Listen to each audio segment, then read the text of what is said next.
Please don't ask lazy questions. What is a lazy question? That's the number one thing that you cannot do. What's a lazy question? Do you know what a lazy question is?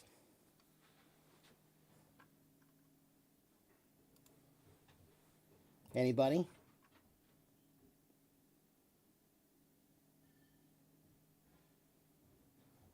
Yeah.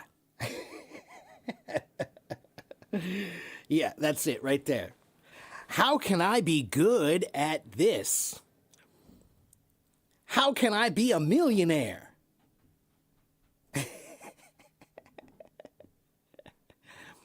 How can I be an expert in English in 2 weeks?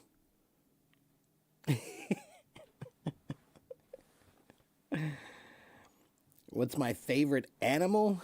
Probably dogs. I'm a dog guy. I love a good dog. Dogs are amazing.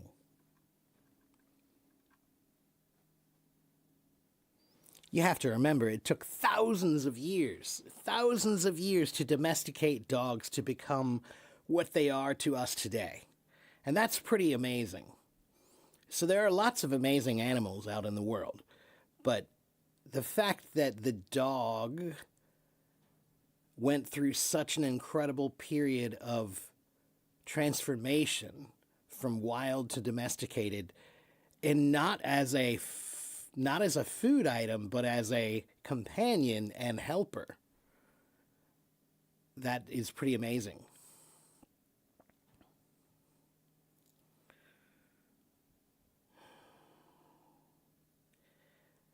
Normal, you want professional words? Well, normal, professional words only come after unprofessional words. Okay, normal, you have to crawl before you can walk, and you have to walk before you can run. You cannot jump ahead in line. Okay? Go to the back of the line and get through the line just like everybody else. You can't jump ahead. All right? Yes, I do have a dog. How can you be rich in 2 weeks? I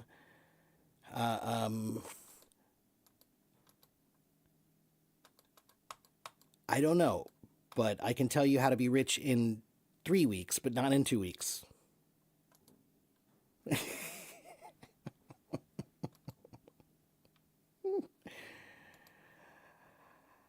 You guys with all these questions, I love it.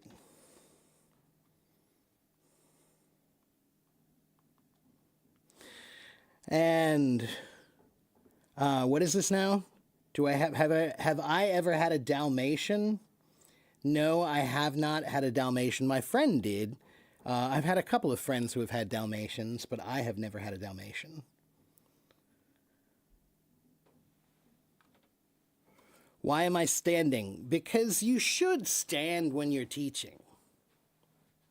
I know everybody thinks that's so weird, but the weird thing is sitting when you teach. That's weird, right? So that's how you know I'm not just talking, because I'm standing here. You know? My dog is upstairs right now, so I can't show him right now, but maybe I can pull up a picture or two here in a few minutes, okay?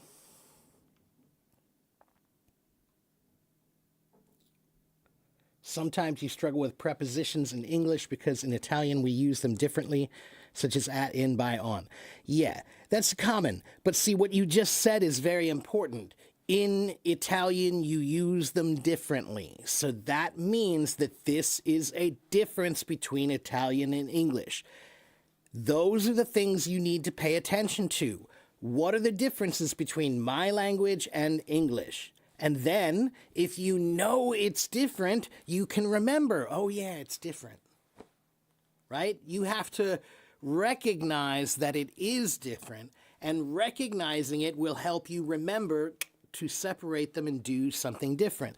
But it does require a lot of practice. Prepositions, honestly, that's the biggest advice I tell everybody about prepositions. The most common advice I give is just go to ChatGPT and ask ChatGPT to make a prepositions worksheet for you every day for like a month. Okay, so if you do prepositions for 30 days, you'll be fine, I think. All right?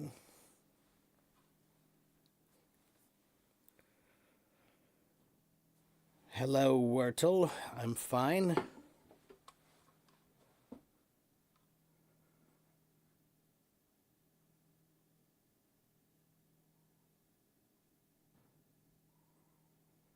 You're used to watching me sit. Well, in the beginning, Alexander, I did start by standing. When I started doing live streams, I did start with standing.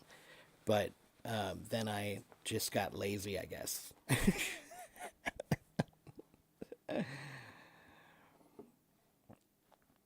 Okay, so this is a classroom. This is a classroom. I am a teacher. I am not here to talk about what's happening upstairs or my dog. I'm here to help you with English and with language and with learning, okay? I'm not here to be interviewed about my life. No, that's not what I'm here for, okay? Understand why I'm here and understand why you are here, why you should be here.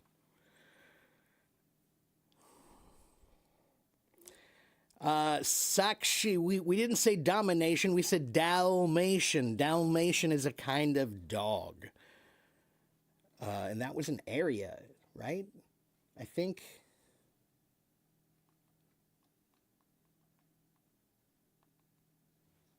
Yeah, it was from Croatia. Yeah, Dalmatia is an area in Croatia and Montenegro. And so I guess that's where Dalmatian dogs must originate from.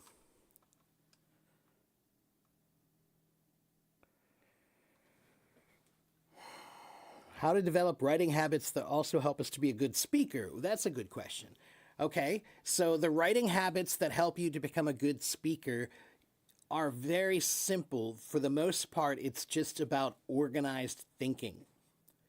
Okay, so in order to write well, you have to think well. In order to speak well, you have to think well. So organizing your thoughts is very important. So anytime I'm writing or preparing a speech, I make an outline. An outline can help you organize all of your thoughts so that you know which one is most important, which one should be first, which one should be last, how should you make your argument. You know, a lot of people, when they do a speech, they just get up and improvise. And if you're really good at that, then maybe that's okay. But most people, they should have some notes, especially if you're teaching a subject. If you're talking about a subject, you're not just improvising, chatting. You're actually trying to teach something.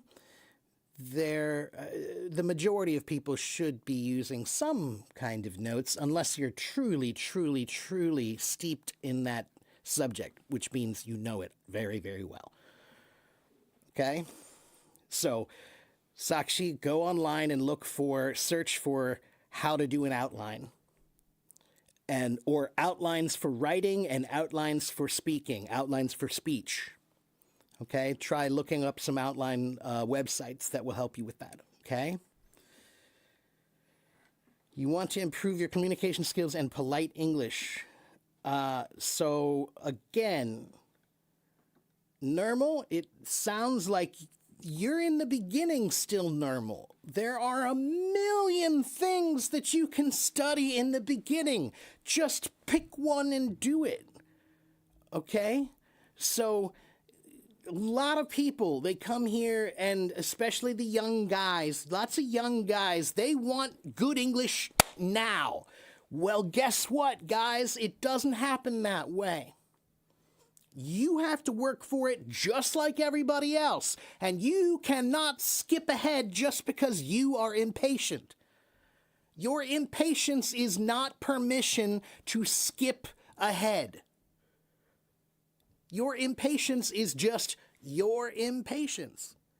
You must crawl before you can walk. You must walk before you can run. So in the beginning, I don't want you to talk about, I want this, I want that. It doesn't matter what you want. You are learning a subject, and in the subject, you have to build the foundation. When you're building the foundation of something, it's not about what you want, it's about what you need. Do you understand? When you're building a house, it's the last things that you do that are the things you want. It's the details and the decorations. Those are the things you want. But when you are building a house, the foundation of the house, that's not what you want. That's what you need. It has to be that way. This is also the same thing in learning. In learning, you cannot skip ahead to the details and the decorations. You must do the foundation first. And the foundation is not what you want. The foundation is what you need. Forget about what you want. This isn't about what you want. When you learn something, it's not about what you want. It's about what you need. Okay?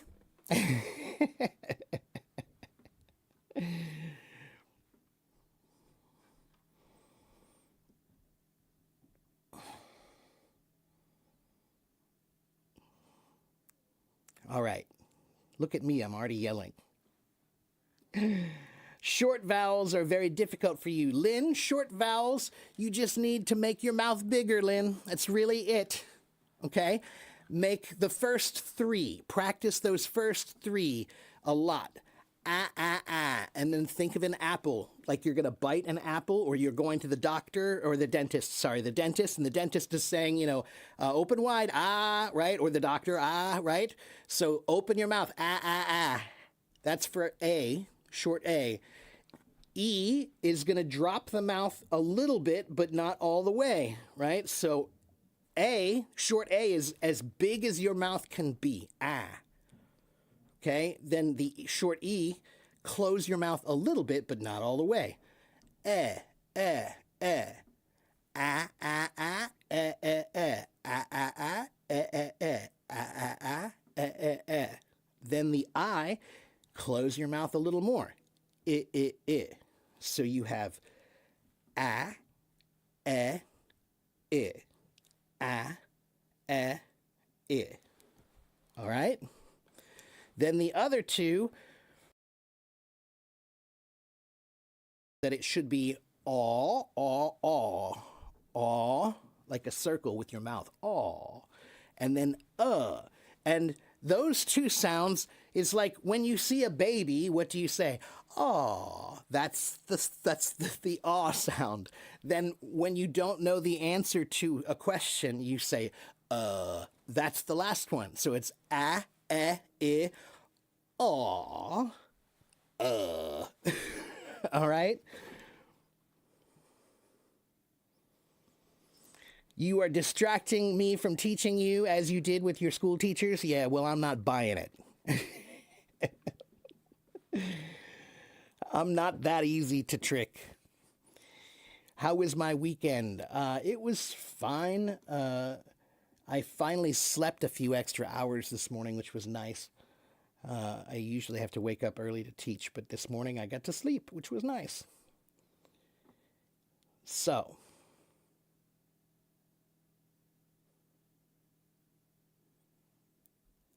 how to prepare yourself for an interviewer for random questions or when they ask to speak for random topics. You can't really prepare yourself too much, Sakshi. You can't. You can only practice doing that a lot. So this is something that you can just go to ChatGPT and say, please prepare some random questions for me as if you are an interviewer. And I need to reply with random, spontaneous replies. Right? So this is a perfect thing to practice with ChatGPT, both written or spoken.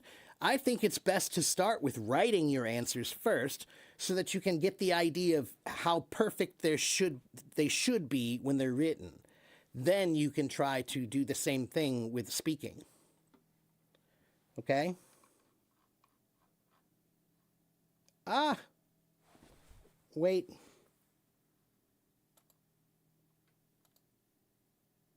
What happened?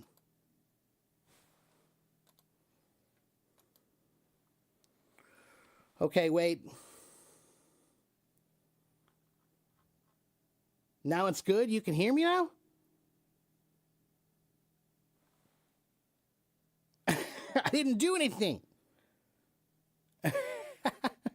I didn't do anything different. I didn't change anything. I didn't. What happened? I don't know. Hello, Talk. What's going on? All right, so I don't know why it lost the signal, and I don't know why it came back. I really didn't do anything. I didn't touch anything. So I don't know where you stopped hearing me.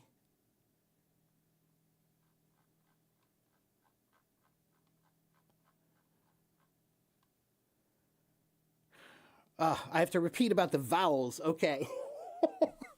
All right. Let me take a deep breath and I'll start again with the vowels. Yeah, my mic is fine. It's right here and it's all plugged in and it's all fine. Everything's fine. Literally, I did nothing. It should be fine.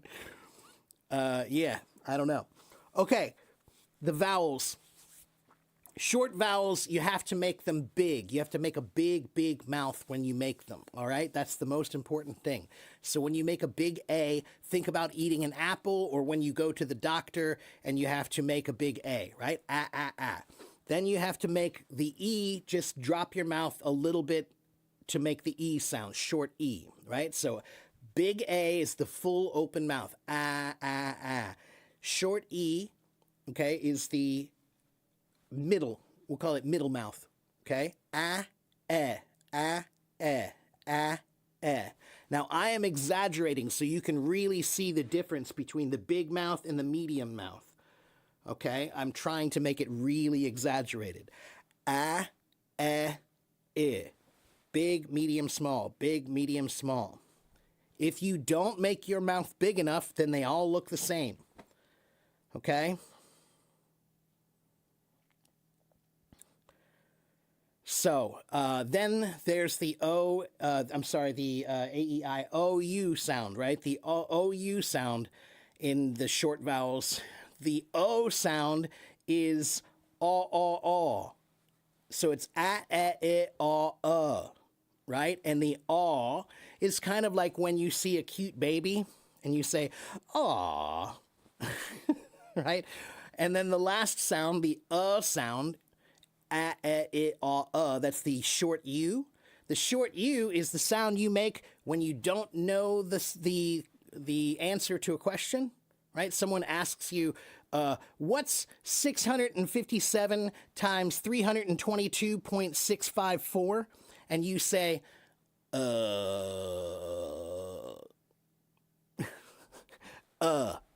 that's the It's the sound.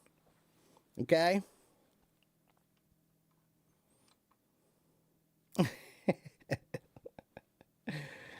Thank you, Esther. Okay, geez. I'm so sorry, guys. Unfortunately, I really don't know what happened. So just try to tell me as quickly as possible if there's a problem with the mic. It looks like there's nobody over in my YouTube today. That's interesting. I have a YouTube channel. You can go watch me in YouTube if you'd prefer.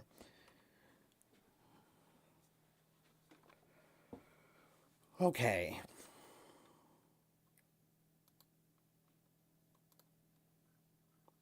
So once again, I'm a lot more helpful if you ask for help.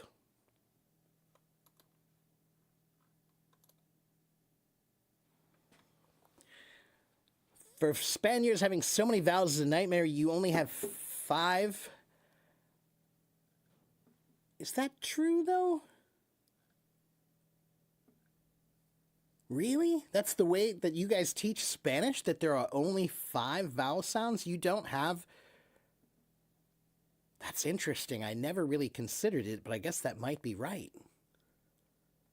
Wow, now I have to think about Spanish. After I get done here, I need to think about Spanish and how that works. Wow, okay. Well, Esther, there are many languages that are a lot more complicated than that.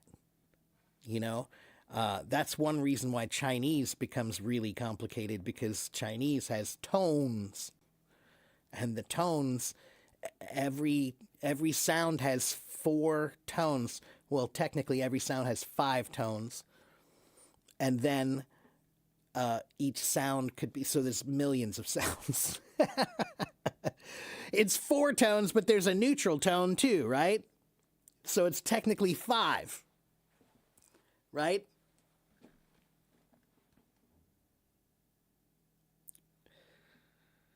Cantonese has nine. Yeah, I know, right? Like Vietnamese, there are a bunch of Asian languages that have a bunch of many more tones than that. I think Taiwanese, if I remember right, Taiwanese has a bunch of tones. So, yeah.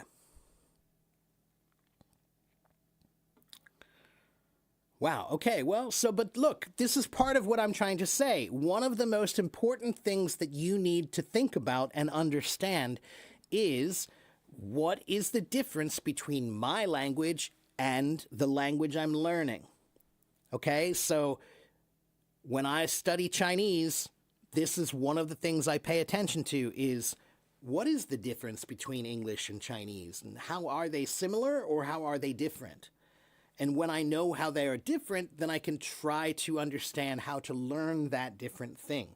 But if you don't understand how they are different, then you really can't understand how to learn it. Okay?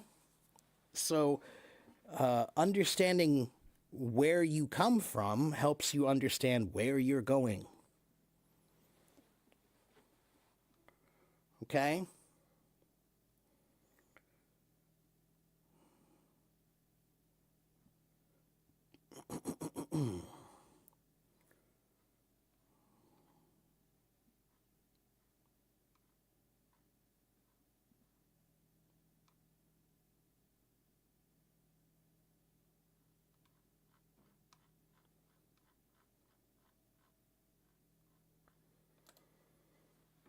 Are there similar things between Chinese and English? Uh, well, um, there are not too many things that are very similar between Chinese and English. No. Um, it's mostly differences, you know, understanding that there are tones and that it's a tonal language. And there's a difference between English, which is an emotionally tonal language, and Chinese, which is a tonal language phonetically, right? So it's the tones change meaning, not emotion, and that's very different. And Chinese grammar is quite different than English grammar. It's a lot more simple in general.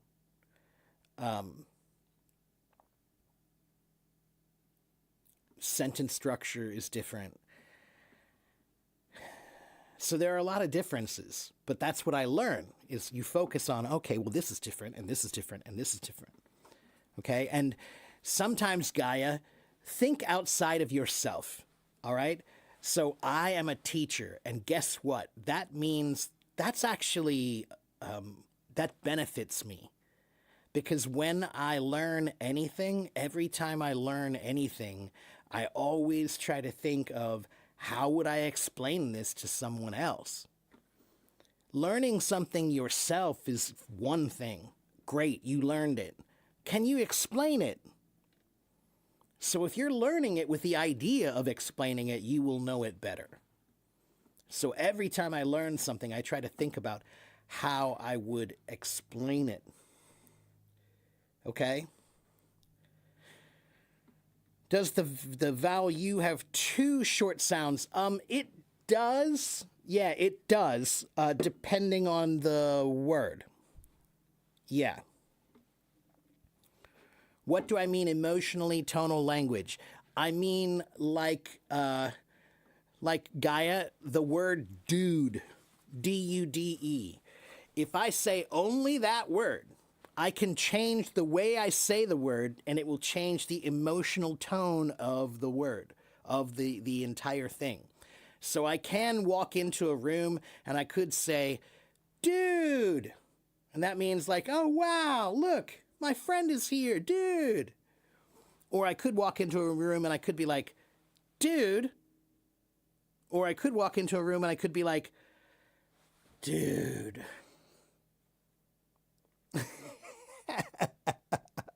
So I only said one word, but I said it different ways, and each way changes the meaning emotionally. Emotionally, right? You know, like a lot of curse words are like that too. You know, a curse word can be said with a positive meaning or it can be said with a negative meaning. It changes the way you say it matters, right? The way you say it. You know, so if I say, damn, that sounds like I'm excited, like, wow. But if I say, damn, that's different, right? So it's emotionally tonal. And then we have a basic tonal structure that says that statements go down and questions go up, right? So I like books. That's a statement. It's going down, right? The tone of the sentence goes down. But if I say, do you like books? It goes up. So we do have a tone in our sentence. When it's a statement, it goes down. When it's a question, it goes up in general. Okay? Yeah, like the word sure. You know, sure can be, can you help me? Sure. Can you help me? Sure. Right? The way you say it matters. You know, it changes the emotional tone. All right? Okay, what was the next question?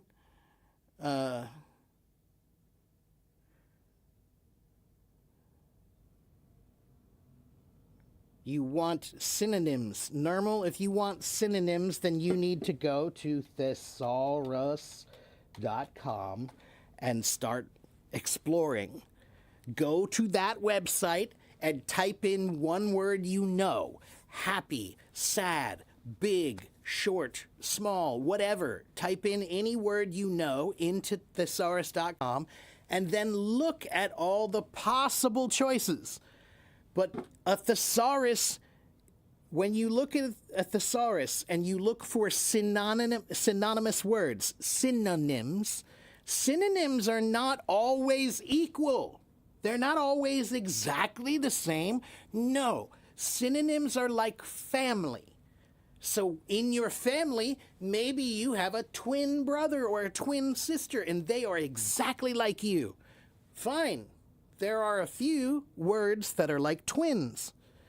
But there are some words that are like big brother, big sister, little brother, little sister, or father, mother, or uncle, aunt, or cousin. They don't mean exactly the same thing, but they're related. Okay? So you must go to thesaurus.com and explore. That is the way you learn other possible words. Okay? And sometimes you'll choose the wrong word. You'll say, I want to use this word. I think it sounds good. But then you'll use it and you'll find out that's not the right word. Somebody will tell you, no, I'm sorry. I know you think that sounds good, but that's not the right word to use here. Okay? Waleed did that the other day. I can't remember what word Waleed wanted to use. He wanted to use this one word to describe something about himself, but it was not the right word to use. Okay? There was another word that would be more proper, and you have to know that, but you can learn that by trying. That's how we do it. We try and fail, and then try again. All right? Why do we have beautiful but no uglyful? Natalia, there are a bunch of words in English that do have the FUL ending that means full of something, right? So let's see, how many full words are there?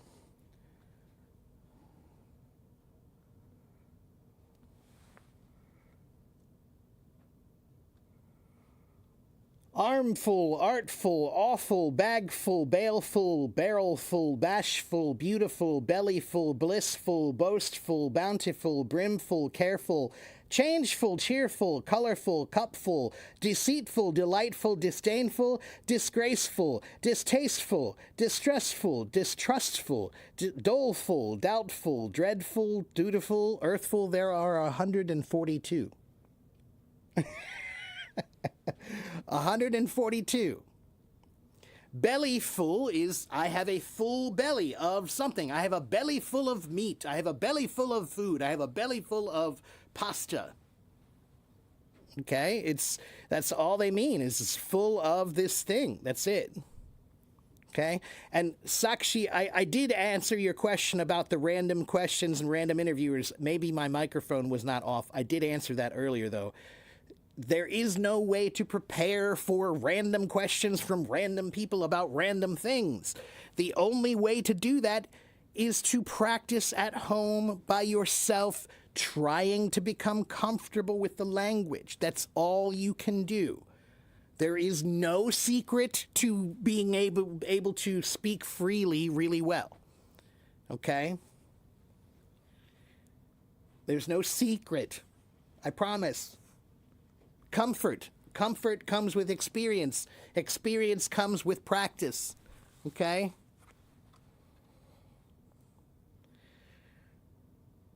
So, the word ugly, Natalia, what you need to understand is that all of these words come from different places. They don't all come from the same place. So, for example, the word ugly comes from Old Norse. So that's like the Northern European, Scandinavian area. And the original meaning of ugly is frightful or horrible in appearance. And it comes from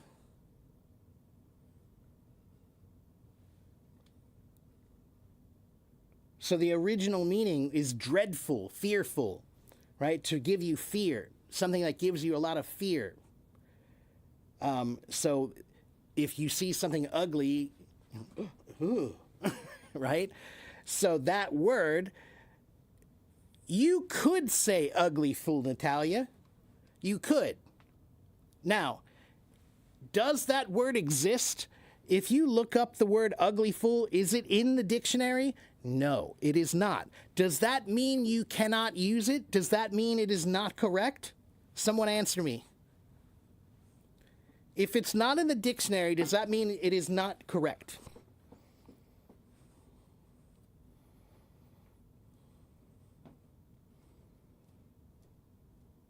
Esther says no. Anyone else want to say?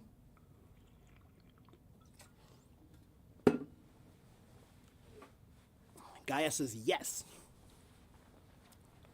If it's not in the dictionary, does that mean that the word is not correct?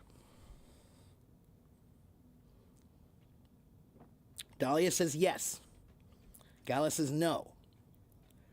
Okay, the answer is you're both right. Sometimes, if it's not in the dictionary, it means it doesn't exist. But that might mean you're spelling the word wrong or something like that. But a word like uglyful, does it exist in the dictionary? No. But Could it exist and does it make sense? Yes. Spoken language is ahead of written language. That's true. However, Esther, even that is not always true. Do you know how many words in the English language were created by people? I mean, for example, Shakespeare. Do you guys know Shakespeare? Okay? Yeah, Shakespeare, we say coined. To coin a word means to create a new word. Okay? So he created a lot of new words. There was another guy named Milton. Milton also created a lot. Hundreds of words that we use in English now were first used by Milton or first used by Shakespeare. Okay? So what that means is the word ugly fool is not a word. But if you choose to write it, if it makes sense, you can. You can. You have to stand up and defend it, though. You know, you have to be willing to say, when someone says, that's not a word, you have to be willing to say, well, I made it a word. That's called writer's choice, author's license. Author's license, that's called. Okay? Now, you can't always do that. I'm not saying that you can just go around and make up words and that's how language works. No. But what I am saying is if you recognize a pattern, that you can repeat and that the pattern will translate, meaning like the meaning stays the same, like ugly, fool, beautiful, right? There's lots of things I could use that word full at the end of. Okay? And they don't exist yet, but they could. Okay? Just because no one has said ugly fool doesn't mean it can't be said. Okay? Scandinavian means from the Northern European area. Northern European area. It's Scandinavia. All right?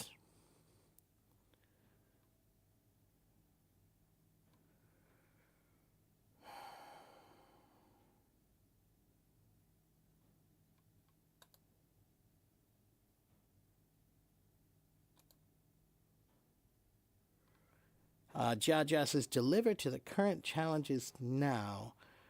Why can't I understand this part in the radio, but I can understand what you speak more than 60%? Well, Jaja, that sentence, it seems like that sentence is not complete. So I can't understand because 这个就是没有全部的意思，没有, it doesn't have a full meaning. I don't see the full sentence. I need the full sentence to be able to tell you what the meaning is, unfortunately. Okay?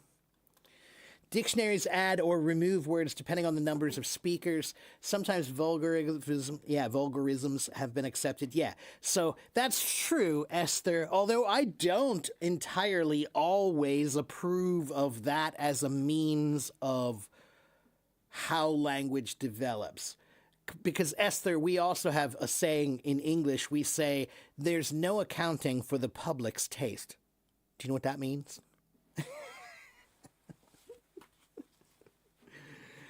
That's a fancy way of saying that the common people don't usually know what's good for them. Common people like common things. And that's fine. I'm a common person. There are many common things that I do like, okay? But the point is that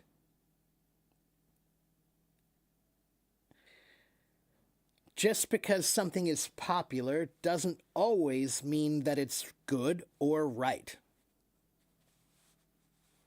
So language does work in this weird world where sometimes they do add words because they're popular.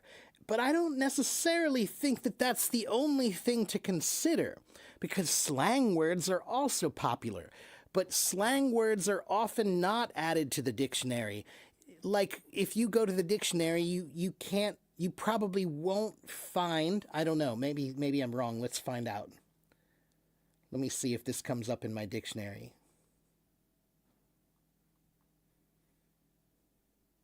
Nope.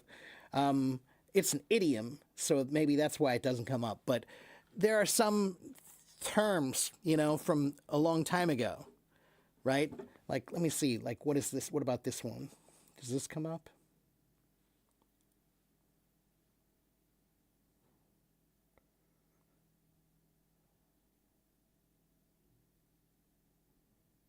Yeah. Okay. Slang. I don't teach slang because slang is temporary language. Temporary. It doesn't last forever. Most of it will disappear in a few years. So what's the point? Most of the time, when people want to learn slang, they want to learn slang because they want to be cool. They think that slang will make them sound cool. That's not what language is for.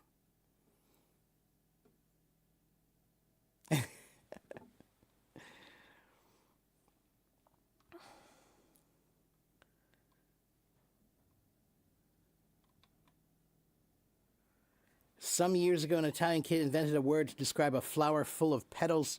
Turns out it's a word now. Okay, but that sounds like a case of where he discovered that there wasn't a word to describe this thing, and then he used etymological logic to create a word. That's okay. That's okay with me. As long as he didn't just create, random letters together with no background, that I would not approve of.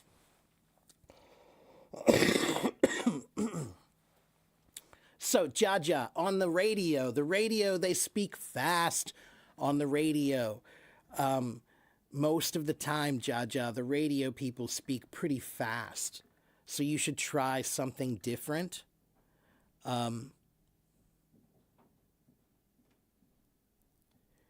Jaja, there's a website. I don't think you've tried it yet. Let me find it. Hold on.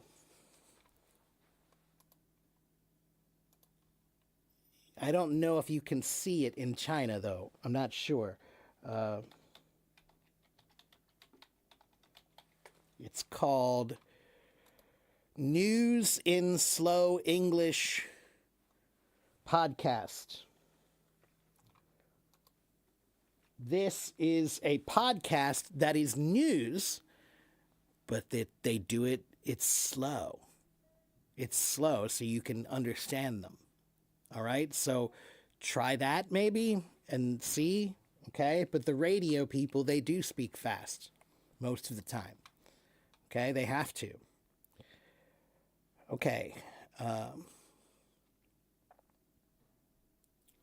Hello, Zohal. Hello, Masab.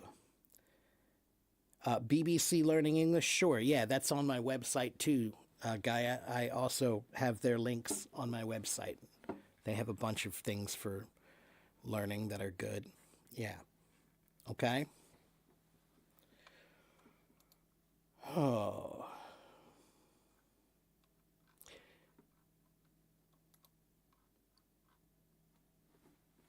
You know what? I'm going to take 1 minute and I'm going to tell you guys about an article that I'm working on writing for my blog. It's not finished yet, but maybe I'll finish it this week, I hope. And it's about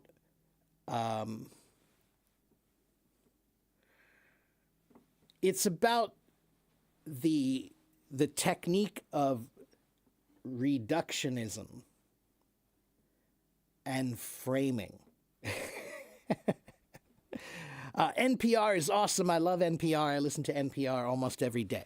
So NPR is great. And NPR has lots of great podcasts that do speak a little bit more slowly. So yeah, that's a good suggestion for you too, Jaja, is NPR. I like NPR a lot. Okay. So I'm talking about how today on social media, everywhere you go, someone is trying to tell you what they think. And most of those people will try to do it with reductionism. And the most common form of reductionism is what we call meme culture. What is a meme?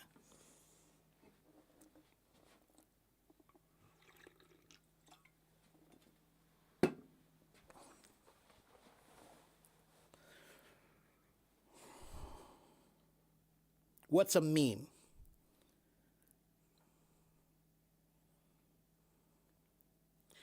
An image with descriptions, right. But what's the point of a meme? What's the point of a meme?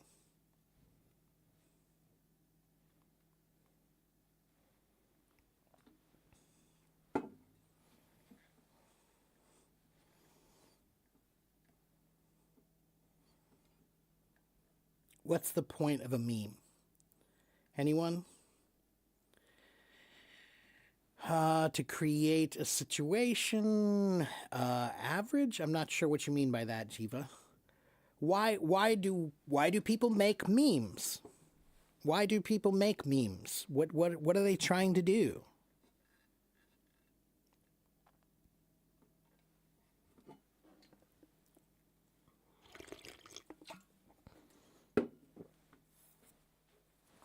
Okay. So for example,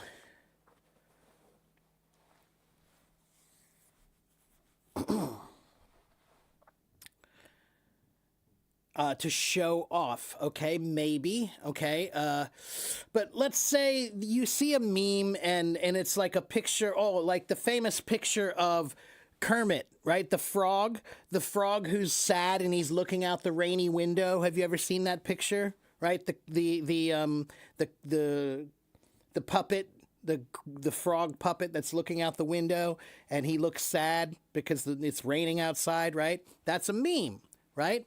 And and there's always some statement, right? They always say something like I'm so sad because, or I feel sad because, or whatever, right?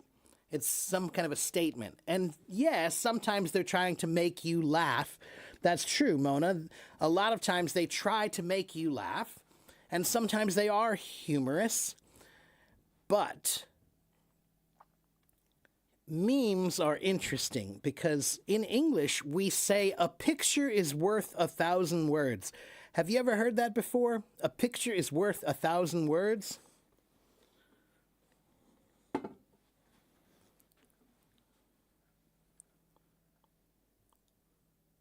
Okay, right. But the thing is, why not just use 1,000 words? Why not just use 1,000 words? Why do we use a picture?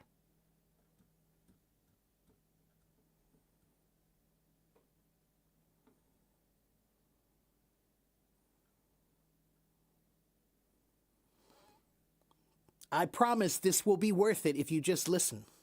I promise there's a good lesson that I'm teaching here.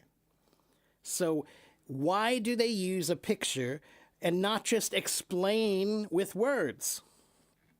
Because the picture conveys the meaning better, she says, and easier. Ah, see, but Mona, what you just said is very important. You said better and easier, but I think that the second one is true, but the first one is not. Because memes are supposed to simplify something, to reduce it, to make it smaller, make it easier for you to think about, right? And when it's easier to think about, you laugh about it, okay? But is it really that simple? Is it ever really that simple?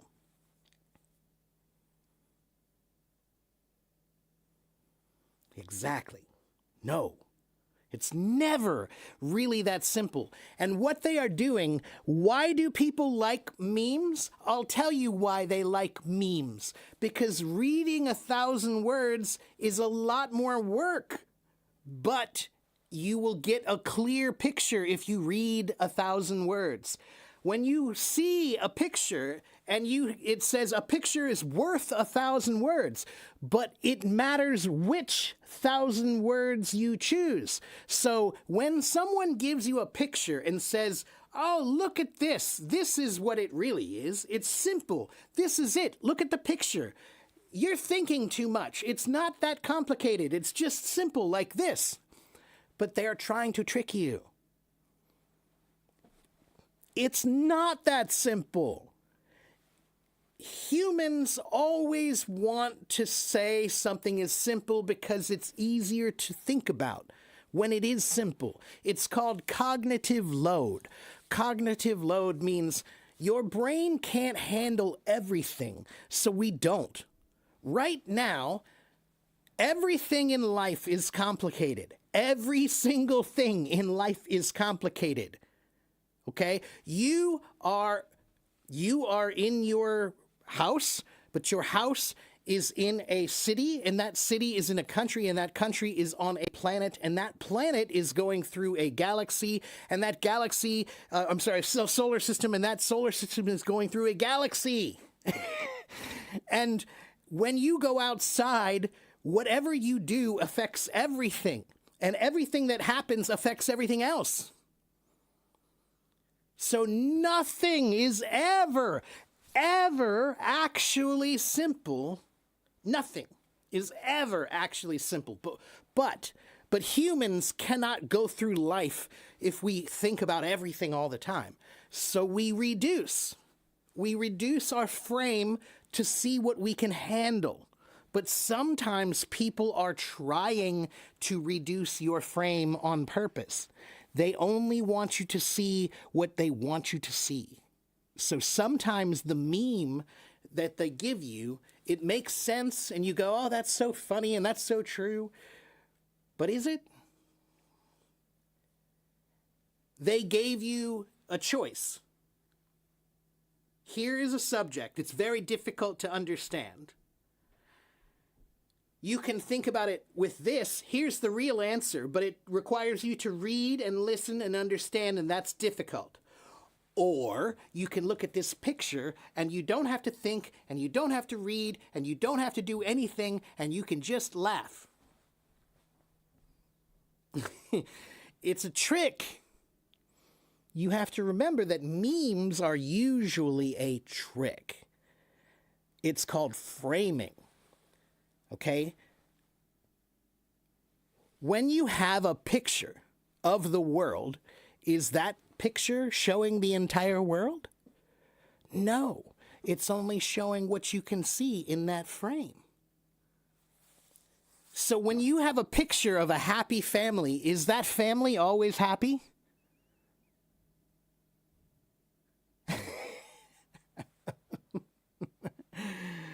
Exactly. A picture is never telling the whole story because a picture is only one moment. It's only one frame. It's never the whole thing. It's never the whole thing. So I am trying to teach you that this trick is a trick that is happening all the time, every day. Every day you get tricked. Every single day someone is putting something complicated in front of you. And you have a choice. You can think about it and really understand it, which is hard, or you can watch the meme and then it's easy and you can laugh, but you don't really understand.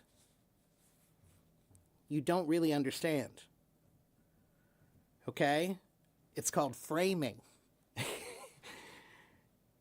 Make the frame bigger so you can see more.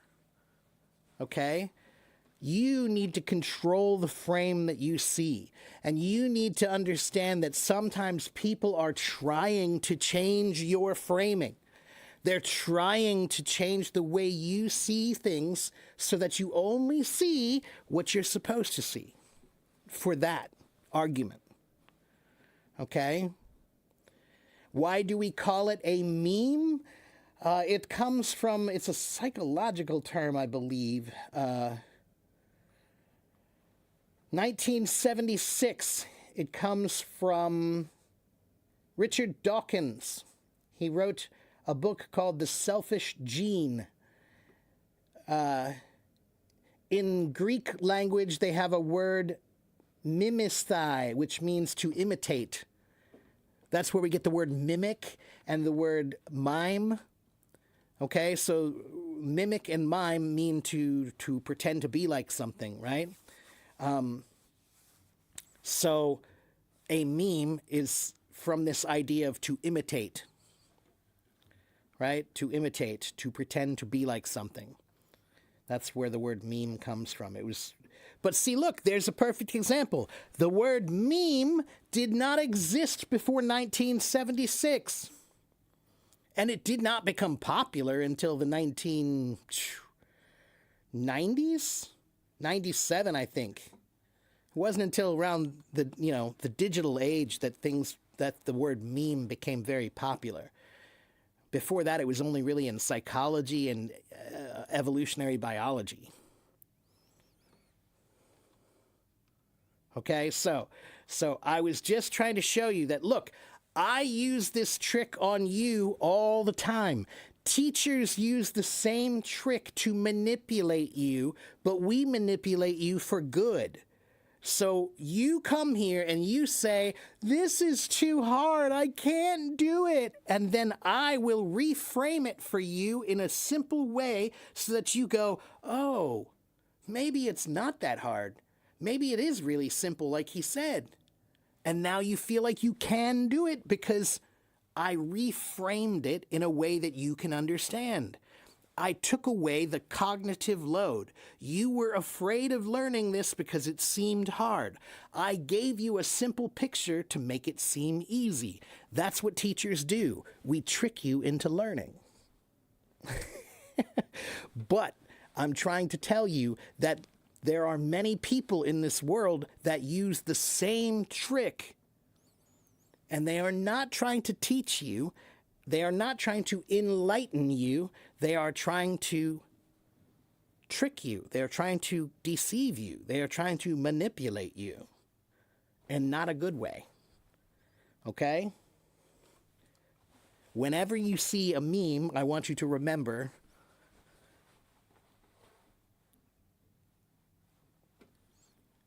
that's shallow. Nothing in life is ever really shallow. Okay?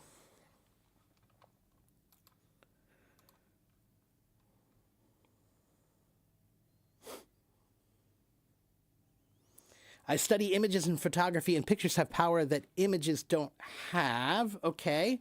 So, Gaia, but the point is that a picture can be used to... A picture is worth 1,000 words. And yes, so if you give them the right picture, you can choose the right picture that will present a clearer view of what really happened. But you could also find another picture that deliberately shows them a view that's not the full picture, right? So images can be used to enlighten or confuse. That's why words do matter more. Words will clear up the confusion. If you talk about it, you can figure out what they really want or what they really mean. Okay? But pictures are a trick. They want you to not think. They want you to not look at the big picture or think about how complicated it really is. All right? And this is the number one way that you get manipulated every day. Every single day on the internet, you get manipulated because you see a picture and it's simple. So you think, oh, if it's simple, it must be true.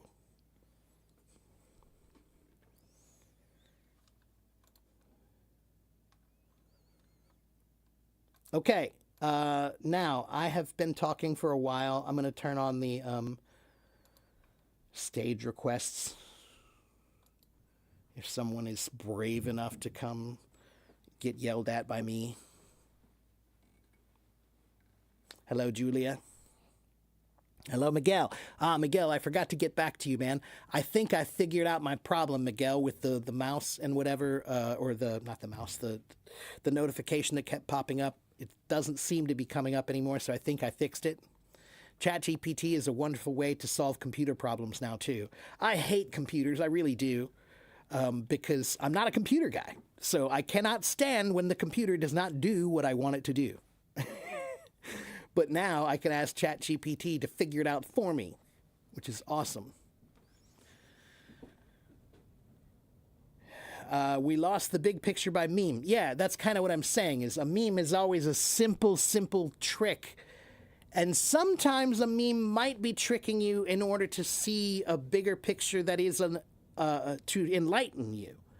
Memes can be used to enlighten, but they're not usually. Memes are usually used to reduce something complicated to something simple, but that when they reduce it, they lose a lot of truth. Okay? When you reduce things, you often lose a lot of truth. Okay? Anytime someone uses the word just, or they say, oh, it's simple. Anytime they say that, you should be thinking about what I'm talking about. Anytime someone says it's simple, you should be thinking, they want me to think it's simple. That means it's not simple. Anytime someone wants you to think something is simple, you must remember that probably means it's not actually simple. Okay?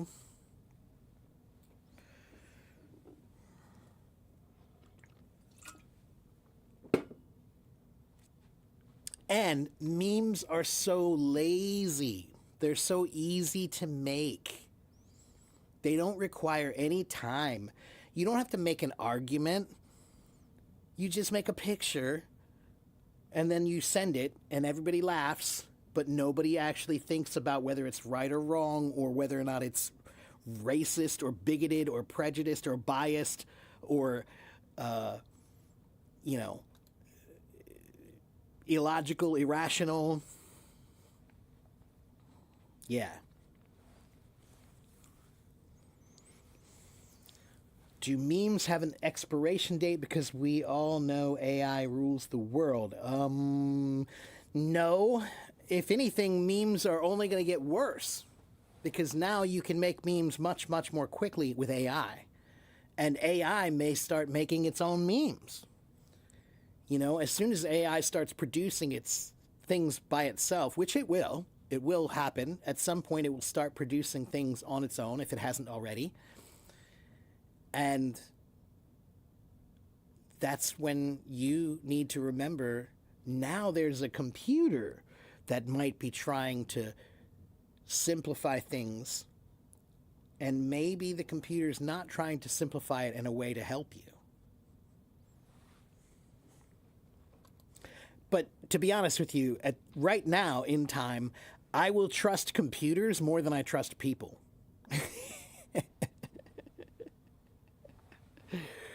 Like people right now, really, I don't trust people right now.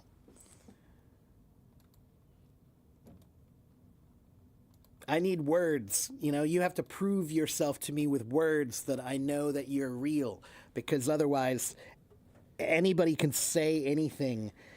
But you have to back it up,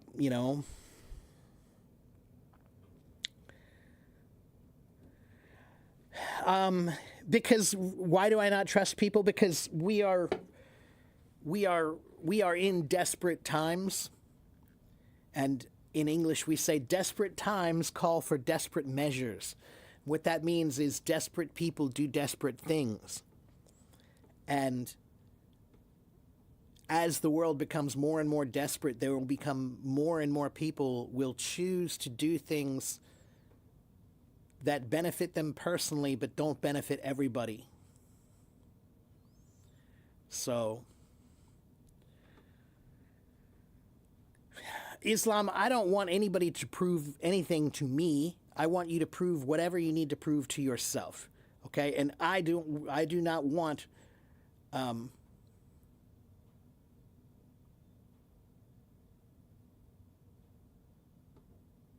am not a leader of men. I am a leader of words. Follow the words, don't follow me. Okay?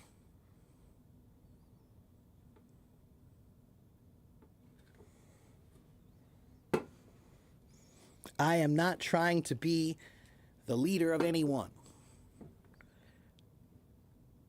Don't follow me. Follow the words.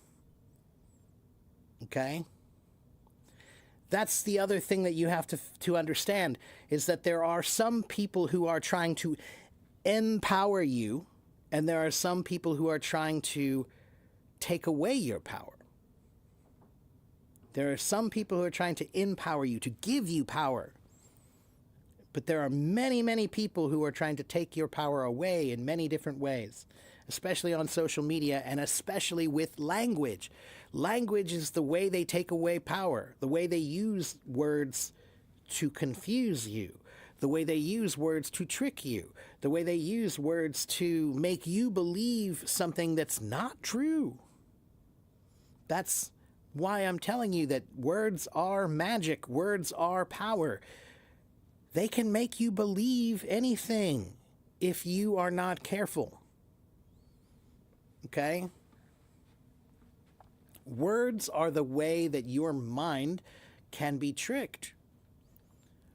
Words are the way that your mind can be enlightened, but words are also the way that your mind can be tricked. Okay?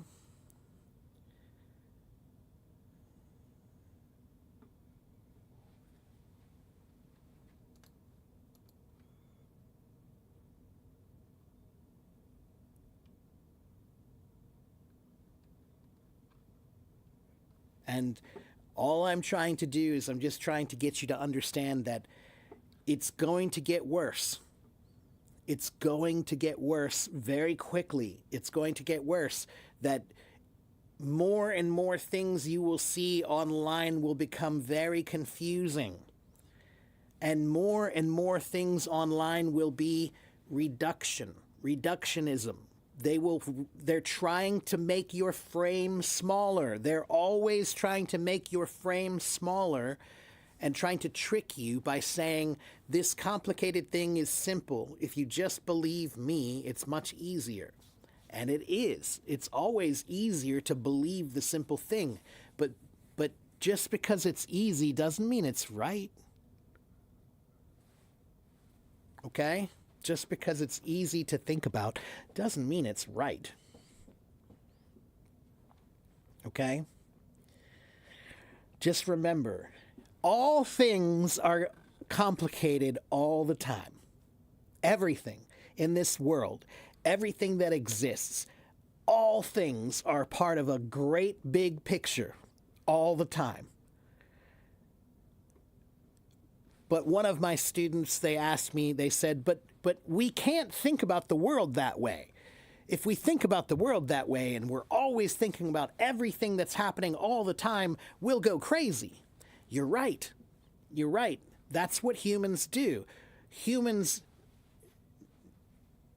we always frame by making things reduce, right? We reduce things so that we can understand the world we live in.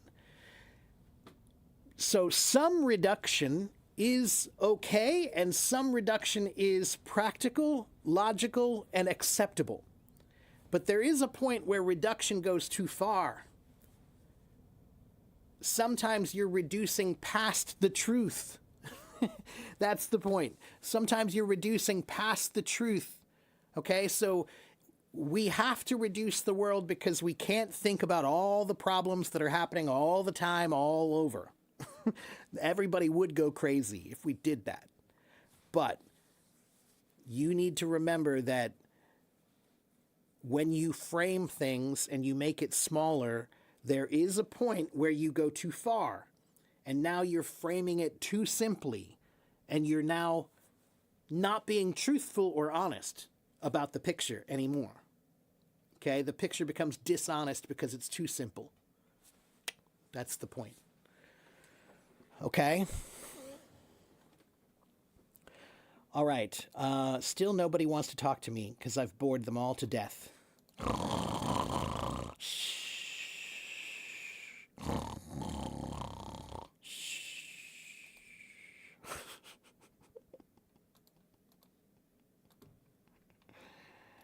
Hello? Are you awake?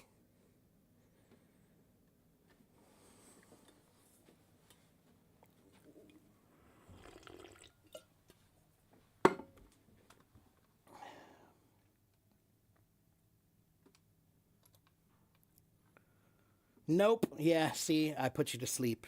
I'm good at that. I'm good at that. Some people like lullabies to fall asleep. Some people like,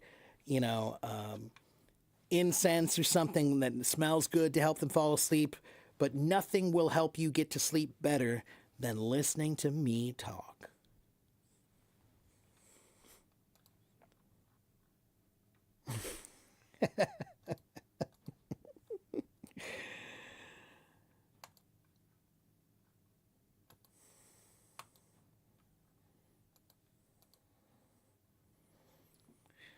Do you guys know? Do you guys know Snoopy? Do you know Snoopy and Charlie Brown? The cartoon, the old cartoon, Snoopy and Charlie Brown. Do you guys know that? You know, the black and white dog and the boy with the yellow shirt with the black stripe and the big round head. Let me show you.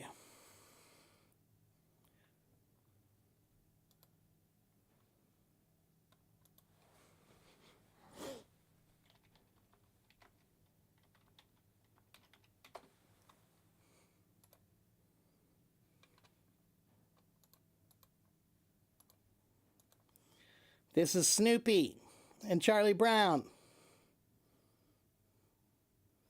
Okay? This is Snoopy and Charlie Brown. And the funny thing is, whenever they go to class, when they're in school, listen to what the teacher sounds like when they're in school.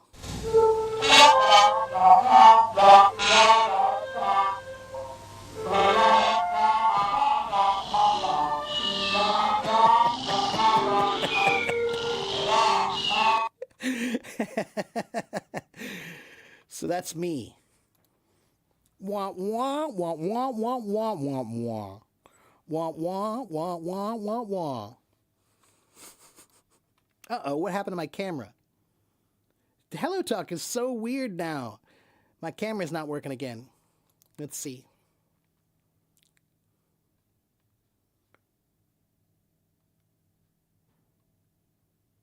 There we go. Hello Talk is weird. Yeah, that's what I feel like when I come online here many times. Almost every day I'm here, and I feel like it's like wah wah wah wah wah wah wah wah.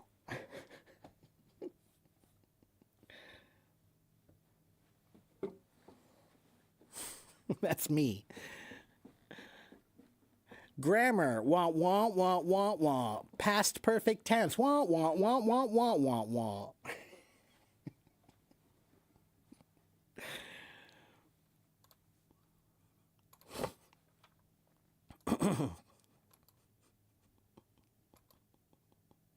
Always have been weird? Yeah, I'm weird. Proudly weird. Okay, still nobody wants to come on and ask me a question? Really? Nobody has a question?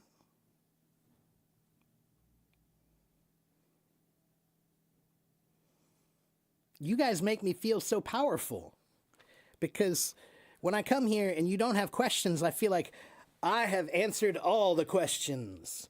I have done it all. They know everything.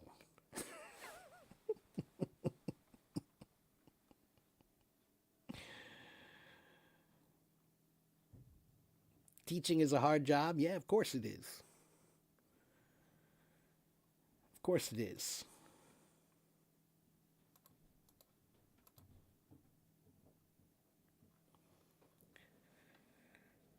How is my Monday going?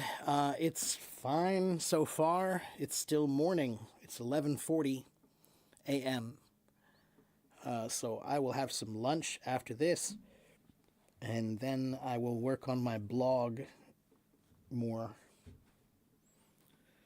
Can you ask me a question about academic English? Of course you can. I might not know the answer, but you can ask. What's the hardest part of teaching? Uh,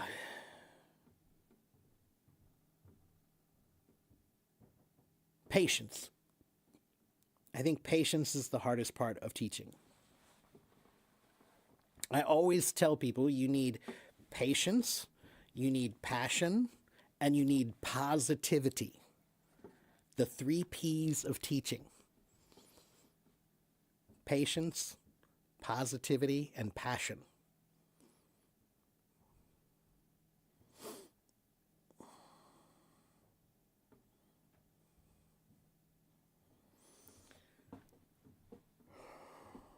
Actually, we don't learn English about our major like English about law, IT, at the university. Okay. But once again, just because, guys, I think that you are probably just like me. And I did not know what school was for when I was in school. I thought school was, I'm supposed to be there and they're supposed to tell me what I'm supposed to know, and that's it. That's what school is for. You go to school and they tell you what you're supposed to know. That's not what school is for. School is supposed to teach you some things about what you're supposed to know, but it's supposed to teach you that you are supposed to learn. School is supposed to teach you that your job is to teach yourself more for the rest of your life. That's what school was supposed to do. It was supposed to teach you that your responsibility is to teach yourself about anything for the rest of your life.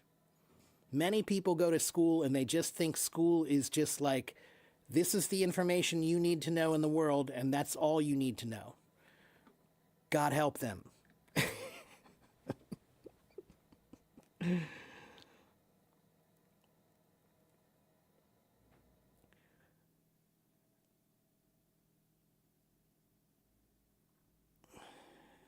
Okay, so Panda Man wants to ask me a question. Sure, I always like to talk to Panda Man.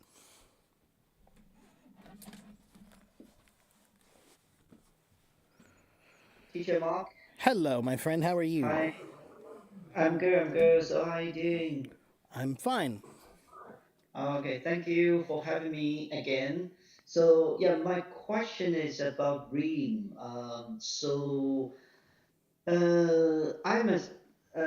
a person who cannot focus on one book for a long time. Hmm. Meaning, so if I want to read, I have to read multiple books in the same period of time, like Okay. 1 month, 2 months. I maybe I read a few pages of one book, then I have to read Mm-hmm. another book. Yeah. Okay. So yeah, maybe I don't know. Maybe my focus span is not very long, right? Um, when I read a book, I feel okay. This book is awesome. Yeah, lots of good stuff, right? Ideas, sentences, wording, right? But after I finish reading the book, I don't seem to remember a lot about the what the book tells me. Yeah. So yeah, any So, suggestions, recommendations, reading? yeah, there is a suggestion I have. Let me see. Who was that? Let me think. There was a post I just made recently. Let me Mm. find it for you. Hold on one moment. Oh, thank you. I just had a student recently who was asking me something kind of similar, Mm. and I recommended something to him. Let me see if I can still find it here. So first of all, do you know what the Feynman technique is? Do you know who Richard Feynman was? No, I don't Richard know. Feynman was a physicist. He was a professor. He was a teacher. He was a physicist. He was an author, and he was really a really famous teacher. And he came up with this method called the Feynman method. And it's not that.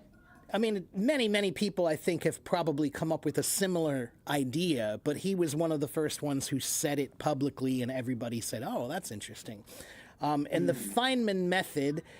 Here, let me pull it up for you here. Feynman technique.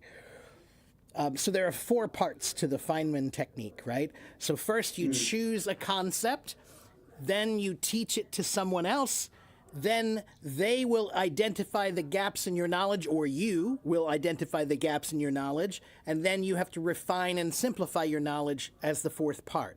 So this reminds me also of there was a famous guy named, was it Mill? I think it was Mill. Yeah. Let me see, John Mill. So I think, if I remember right, it was John Stuart Mill, whose father would, every day he would ask his son, they would go on a walk through the woods. And whatever his son was reading or whatever he had been studying, while they were walking, his son had to explain it all to him, paraphrase it all to him, and they would talk about it. And his father would ask him questions about it, and he would kind of poke and say, "Well, okay, but what about this? And okay, but what about this?" You know. And sometimes his father was probably asking questions he knew the answer to. He was just trying to get him to think. You know. I see. So this is part of it. And guess what? What I love now is I use ChatGPT for this. So what I do is when I'm reading something, especially articles, lots of articles, I'll read articles, and many articles, it's a complicated subject, it's very difficult. So I'll read the article myself first, then I'll copy the article or send the article to ChatGPT, and I'll say, I read this article, now I want to discuss it with you. I want to debate it with you. I want to talk about the ideas about it with you. I want to make a statement. I read this article and I think this is right, but I think this is wrong. And then you have to tell ChatGPT to engage with you. If you don't tell it, it won't do it. But if you say, use the Socratic method of dialectic interface or to chat, which means like Socrates was all about just. I remember when I read Plato's The Republic, I loved that book because it was philosophy, but it was basically just a bunch of Greek guys having an argument while they were drinking. You know, like, so they're drinking and they would just have an argument and talk about whatever. And one guy would say, well, I think the best kind of government is this because this. And the other guy would say, well, that's an interesting idea, but I think you're wrong about this. And they would just argue until they came up with the right idea, right? So it's all of these things that are important, that when you're reading something, okay, fine. The first thing you said was that you like to read a little bit here, a little bit there. That's fine. To be honest with you, I do the same thing. I am not the kind of person who reads one book and then the next book and then the next book. No, I have anything from 3 to 7 books at once that I'm reading. Okay. You know, So then, yeah, that's not abnormal. Okay, that's that's not good. necessarily abnormal, but you have to make sure that you don't get too distracted. Because sometimes you can scatter your thoughts too much and then they become, how do I say this? So put it this way. If you read 3 pages, but then that's all you do, after that, then you go to the next book and you read 3 pages, and that's not going to stay with you. Because after you read that 3 pages, it's kind of like, how do I say this? What's a good analogy? The first analogy that comes to my mind is like a tattoo. A tattoo is like ink, right? And if I take a tattoo and I just do it very quickly and lightly, it's not going to last, right? But if I do it over and over and I engage with it deeply until the ink is deep in my skin, it will last forever. right? Yeah, So that's yeah, kind of how it is with knowledge. So after you read that 3 pages, now you have to copy that 3 pages into ChatGPT and then go on a walk with your dad and explain to him, all the, through the woods. You have to go through this walk and you have to say, oh, Dad, well, I read this book and the 3 pages said this, and I think it means this. And then have ChatGPT play the role of like someone to talk to about it, right? yeah, And engage with it. And then, like I said, it really comes down to one very simple thing. A lot of people, they forget that if you learn something, you didn't really learn it if you can't explain it to someone else. I agree. That's why sometimes, yeah, I get a little bit frustrated and confused. Yeah, I mean, Albert Einstein said if you can't explain it simply, then maybe you don't really understand, right? Yes. So, but this is what I was saying earlier, that all things in life are complicated all the time, everywhere, forever.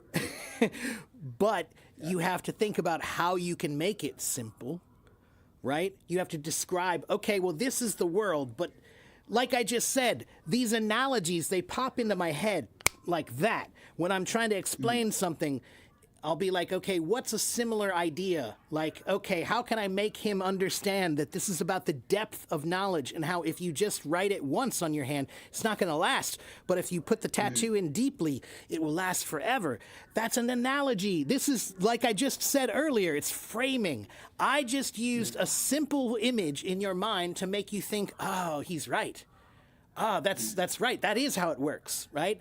So that's a trick teachers use all the time to try to manipulate you to get you to see that this complicated thing, if you think about it in a simple way, now you can approach it and try to understand it gradually because you need to. It's a lot to understand. You can't understand it all at once. You have to understand it gradually.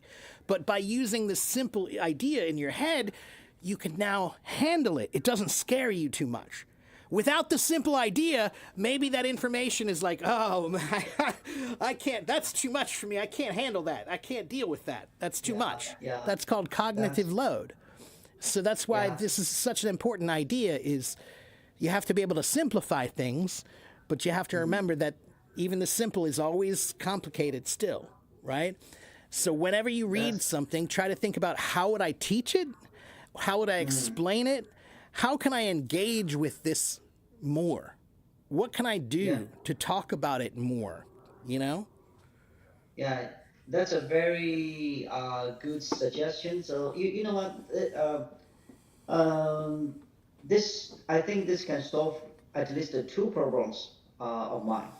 So one is how I can absorb more knowledge and get a deep understanding, right? So now by teaching people or by discussing the uh, about the topic with either real human or machine, right? Yeah. And another problem that can solve for me is, uh, you know what? I sometimes do my own live stream, but I always don't. I sometimes I don't know what topic I could have for people to talk about with me. So now I got the idea. I can just make something I read yesterday as a topic. I can discuss it with people. That's a great idea. That's a wonderful idea. But just remember that when you do that, always remember that people are seeking authority all the time. People want somebody that knows more than they do, who is telling them what it really is. And sometimes maybe that is you. Maybe you are the authority. Maybe you do know what you're talking about. But what you just described to me is not really that. What you just described to me is you have a live stream where now you will go and say, hey, I just read this thing and it was really interesting. And now we're going to talk about it just to let's all explore this idea together. That is good, but just remember there will be some people who will think that because you have the microphone, then that means you know what's the answer and what's not the answer. They're looking for authority. So this is important, especially on the internet today, right? I am a teacher, and that means that I do have the knowledge and the qualifications to be able to answer some things about some things, but not about everything. And I would never pretend to be like that, right? And there are some times when people will come here and they'll ask me something. You know, like I remember a couple weeks ago, somebody came in and they said, "Do you know anything about the stock market and investing?" And I said, "No." No, I do not. I don't know anything about it, and nothing I say will be of any value because I don't know. It would be just ridiculous for you to follow my advice since I know nothing of it, right? So just remember that the internet is full of people who are pretending to know. That's a good point. Yeah, yeah. So yeah, as a live streamer, right? People may have some expectation on you, right? Yeah, Yeah. yeah. Everybody's looking for an authority figure, somebody who has the answers, somebody who knows something. And like I said, if you do know something and if you do have an answer, fine, that's good. Give it. But remember, there are also a whole lot of people who it's easier to give advice to others than it is to give advice to yourself. And so Yeah. sometimes people go That's on right. the internet because they can't their own life is hard to do. Their own life is hard to figure out. But it's much easier to talk about, oh, you should do this, and you should do this, and you should do this, and I think you should do this. you know? So you have to be careful, you know? It's a balance. Yeah. So how? Yeah. Yeah, it is a Well, balance.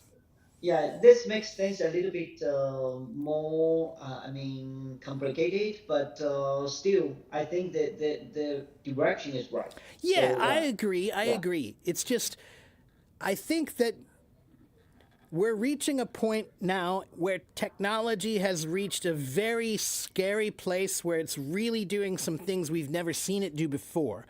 And this means that humans need to be more vigilant than ever. Vigilant means to be really aware and cautious.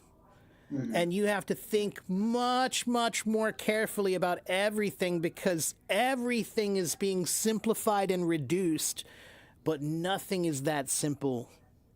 So you have to remember life is hard, and when life is hard, we want things to be simple, but they're not. Yeah. You That's know? yeah. Yeah. So, That's a very good, yeah, very good suggestion. And yeah, thank you very much, Teacher Mark. Yeah, as always. So yeah, I always get something from you every time I come. So thank you. thank you, and I will give the seat to other people. Okay, So yeah, so you have great. fun All with right. your listeners. Take care, So my let's see friend. you next time. Bye Bye bye. bye. Okay. Let's talk to Marco next. Marco's been waiting.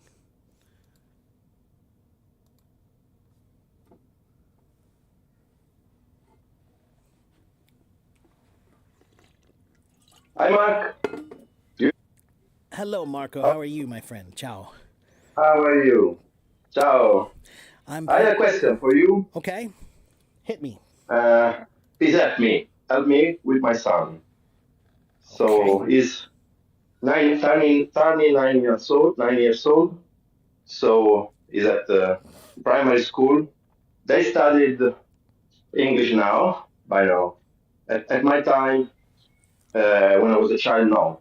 Hmm. We don't study English at school. Mm-hmm. So I started on my own, and I started because I have an interest.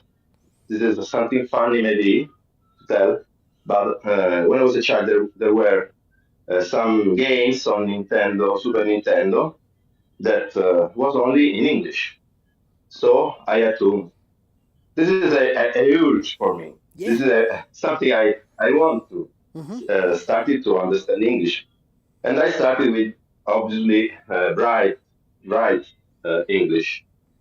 So has everything translated in Italian or in Spanish. So it's simple for him because he knows Spanish because he's half Peruvian. Mm-hmm. He had a grandmother which always speaks Spanish to him, and his mother too, and my brother-in-law speaking Spanish to him. So he watches, I don't know, cartoons. He maybe some read some books in English, in Spanish, but not in English. So I'd like to ask you if you have a solution or a strategy so that I can, in a certain way, induce him to have an interest in English, or I don't know, with the music, I don't know. How can force, not force, but in a gentle way, Yeah. induce him to English? Right. So let me see if I can say this correctly. La necesita aguza l'ingegno.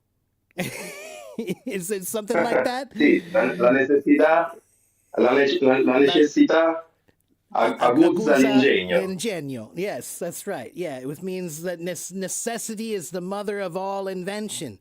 So what that means is, like you just said, you were playing video games and they're in English, so now you want to learn it, right? That's necessity teaching you, oh, that's what you need to do. So this is the secret with your son is you just have to think about, okay, how can I trick him into wanting to learn English by making it necessity for him? That's it. That's it. What's a necessity that he will like? Something that he wants anyway. Like video games are one of the ways I do this with kids all the time. Most of the video games are in English. When they're playing, they're in English. They're talking in English most of the time around the world. That's the most popular language to use for video games. So sure, with lots of kids, I use video But games. now everything is translated. Even movies to cartoons to we have everything dubbed. Okay. Everything is translated and dubbed. That's true. That's true. Okay.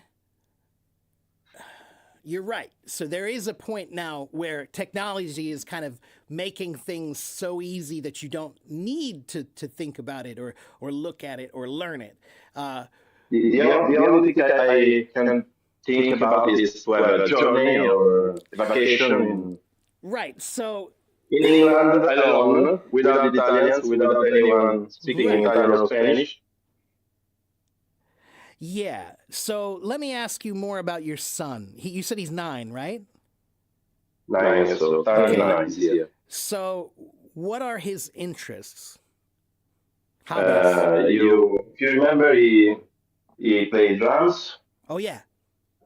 He plays drums and karate. Okay. Okay. The swimming pool. This is his activities. Okay. So for drumming, that's one good one. Because guess where the drum set was invented? Here. In the US. That's right. It was made here in the US. And all of the music that drum set was born from was English music. So that's one place to begin. And all of the best books about drumming are still in English, man. I'm sorry, but like I've been all over the world and I've seen people studying drumming all over the world and there are great drummers all over the world. We have one, but I'm sorry, it's in Italian too. Right. Yeah. Right. So that's great. Okay. Fine. That's wonderful. But guess what? That's maybe what you can do is you can go buy him a drum set book that's in English and be like, hey, this is the most popular drum set book in America, but it's in English. And now the two of you can go through it together. You got the point. Because there's over the internet some musicians which these drums. How can I say? There's a Korean one. Mm-hmm. Have you ever seen him over YouTube? He's Probably. playing with, but he has also the lyrics Uh-huh. on the side of the screen. Right. So he's demonstrating how to play with the lyrics. This is a good strategy. Maybe this is a good one. That's a good. While That's a he good plays, I start. don't know, ACDCs or all these things. Yeah, right, sure. That's another He's good one. studying. Yeah. And Marco, just so your boy is at an age where he still has a good imagination, right? Like Sure, yes. kids at 9, 10 years old, they have a great imagination. Marco, I have to go, Mark. oh, you need to go. Okay, that's fine. Then I'm going to explain. I'm sorry, to That's the okay. dentist. We're going to the dentist for him. No problem. No problem. Okay. Thank you. I'll see you next time, Marco. I'm going to tell the Thank rest of you. them my I answer. listen to you. Okay, Please great. answer me. I Wonderful. listen to you. Awesome. Thank you. Take care, my friend. Bye, Mark. Okay, so what I was going to tell him is that another article that I'm working on again, and I've actually written one article about it already, but I am all, hey, hi, Ran and Abdo, I see you. I see you. I am talking. You must be patient. You must wait. Okay? Hi, you came to my room. You don't just get to come in and say, hey, talk to me, talk to me, talk to me, talk to me, talk to me. Come on. This is humanity. I'm a human. Treat me like a human. Don't demand. Be patient and wait. Okay? Everybody wants to talk to me. There are 80,000 people who want to talk to me. Okay? That's not losing my temper. That's just being a teacher. I'm just telling you, be patient. Come on, I'm talking. You're in the middle of me teaching and now you're interrupting me. Now, I was trying to tell you that Marco has a son who doesn't really have an interest in English that much, and I'm trying to say that you need to find a way to make him interested by giving him something he's already interested in English, right? So he's interested in drums, so give him that, right? But the other thing is very simple. Let me think about this, or I want you to think about this. If you have zero language, how much power do you have in this world? If you don't know any language, how much power do you have in this world? If you know one language, but you don't know it well, if you know one language, but you can't use that language well, how much power do you have? Yeah, maybe a little. But if you know one language well, how much power do you have? If you have a group of people, you have 10 people, and you have to decide what you're going to do, who are they going to listen to? Who are they going to listen to? They're going to listen to the person who had the best words. That's power. That's power. Whoever has the best words, that's who they listen to. That's who they follow. So what I'm trying to tell you is language is magic. It's the power of magic. If you have that power, then you have magic. People will listen to you. So that is motivating. To me, that's motivating. You want the same power that I have. You listen to me, even though I'm boring. For some reason, you listen to me. Why do you listen to me? That is the magic and power of language. That's why you listen to me. And all I'm trying to say is that is what you're learning. You're learning magic. Magic is hard. Sometimes magic is hard. Of course, it's hard. So remember that. But it's powerful. Yeah, it's hard, but it's powerful. If you learn it, you have tremendous power. And imagine if you know 2 languages, if you know 3 languages, if you know 4 languages, the amount of power that you have is incredible. So language is power. And even a 10-year-old boy should be able to understand that. It's magic.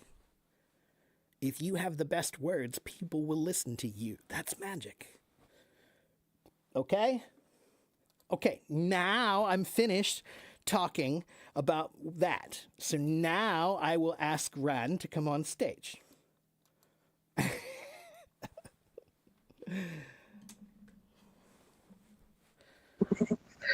Hello, Ran. How are you? I'm fine. How are you? I'm good. And you're in Jordan. Yes. Yes, I'm from Jordan. Okay, one moment. Let me turn my mic. Okay. Are you in?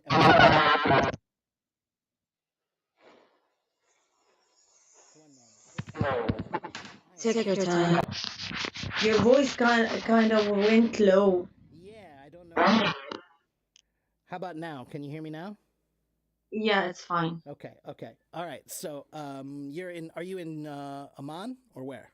Yes, I'm from Amman. Okay, great. And what can I do for you today? How can I help you? I have problem. I understand English perfectly. I write perfectly. I understand movies. I can hold up conversation, but sometimes I get very nervous and I think my tongue feels a little bit heavy. Mm-hmm. Okay. Well, first of all, you sound good to me. All right. Oh, And then my that's a second. great compliment. Here's my second question. Yeah, Can you ride a bicycle? I learned it when I was a little, but didn't ride it a lot. Okay. And so if you try to ride a bicycle now, you Mhm. won't be comfortable because you didn't learn how to be comfortable. Yeah, it would be difficult for me to ride it now. So how would you learn if you wanted to learn to ride the bicycle? What would you do? I would bring a bicycle with those little wheels in the back, Okay. and then practice around my neighborhood Yeah. until I feel comfortable enough to remove those wheels. Yeah. So what you just described is the process of learning anything. You need to put training wheels on for a little while until you feel comfortable. So that means training wheels. Training wheels are the little wheels in the back. Training wheels. Yeah. So when you put training wheels on, what does that mean? It means you need to find something like this. Like this is a comfortable place where you can talk and Yeah. it's safe and it's a learning environment, right? So that's a safe Yeah. place. Those are training wheels. So you just need to Yeah. find a few places that are safe environments to practice English until you feel comfortable. But the reason why I ask this, I always ask, can you ride a bike? Because most people can. And the reason why they can is because they got on the bike and it was uncomfortable. It was uncomfortable. And then they got on again and it was uncomfortable. They got on again and it was, but every time they get on, they get more comfortable until most people, oh, yeah, I can ride a bike. But how did you Yeah. do it? How did you become comfortable? Because you did it again By and again. practicing. Yeah. So Okay. there's a famous poet from Persia. His name is Molana, or Rumi. Rumi, they call him in English, and Molana in Persian. And he says, all of your anxiety comes from seeking harmony. Seek disharmony, and you will find peace. And what this means is like when you are on the road and you see a mountain and there's a tunnel. And every kid, the first time you go through a tunnel when you're a child, you're like, oh my God, the mountain's gonna fall on me. Oh no, it's so scary. Yeah. It's dark. It's a hole in the mountain. It's dark. What's down there? I don't know what's down there. It's scary, right? But then you Yeah. drive into the tunnel and you see the light and it's way down there, but the light is getting bigger and it gets bigger and bigger. And then you're out on the other side and then you go, oh, well, that wasn't that bad. I got through it, right? So, Yeah. and then the next time you see a tunnel, are you still scared? Not like the No. first time. No, right. You went through it one time. So Yeah. the point is the darkness is your fear. The darkness is your anxiety. And you can't go around it and you can't avoid it. you have to go through it. And once you get through it on the other side, that's when you're comfortable. So the process of learning anything is the process of going from being uncomfortable to being comfortable. And the only way to do that is to be willing. You must be willing to be uncomfortable. You must be willing to make mistakes. When you ride a bike, we know you're probably going to fall a few times. Everybody falls down a few times when you ride a bike. Yeah. But we get back up and we do it again. Right?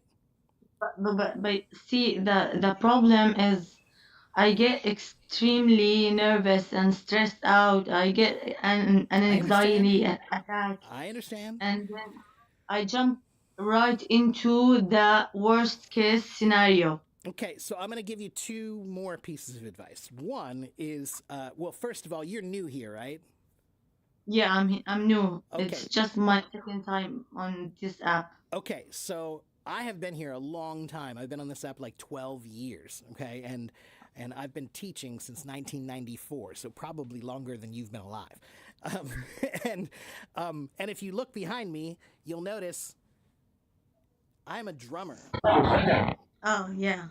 And so that's actually my first job, is being a musician. And so when I was young, I had to get on stage, and I was scared. It was really scary. There's people, and I'm nervous, and I'm sweating, and I'm like, oh no, what am I going to do? And the next time I got on stage, I was scared. And the next time I got on stage, I was scared. But I have been on stage now thousands of times. Thousands of times. And now it's like home when I'm on stage. Comfort only comes with time. Okay? A home. When you have a new home, you bought a new home and you go in. Is it comfortable the first day? No. It takes time for a house to become comfortable. It takes time for anything to become comfortable. Right? So that means just accept that you will be uncomfortable. That's okay. That means you're doing it. If you're never uncomfortable, then you're never learning. Okay? Does this apply to everything, like relationship and what not? Oh, does it apply to everything? I don't want to say it applies to everything because that would be too bold, but it does apply to a lot. Yeah. Sure. Like, can I share a story with you, and can you give me an advice? I can try, sure. Okay. Yesterday, me and my fiance got into a very huge argument about a very stupid mistake. Okay. It wasn't a mistake, but he considered it a mistake. And then he just exploded and made things so much worse. Then he went on and cheated on me, and then he talked to my father and told him unwanted things, and now I'm stuck in the middle of not knowing what to do. Wow. Ron, I'm not some kind of a relationship expert here, so I know. I'm not even married. So please keep in mind that I can try to tell you a few things, but Yeah. I don't want anybody to think that I'm some sort of an expert on relationships or something like that. Okay? Yes, I get it. I just wanted an outsider Sure. point of view. Sure. So it sounds to me like this argument had nothing to do with whatever you were arguing about. Sometimes when couples have an argument, especially if it's like a small thing that just gets like huge, it's not about that small thing at all. It's about something else. It could be about something between the two of you, or maybe it might have nothing to do with it at all. Maybe it's like I'm just I'm just speculating. So just Okay. it could be Yeah. maybe he doesn't feel good about himself and he doesn't feel, at work he feels like he's not good enough and he feels inadequate. And so because he feels inadequate, he has a lot of anger inside. And then Suppressed feelings. yeah, and then what happens is then it's called the straw that broke the camel's back. Have you ever heard that?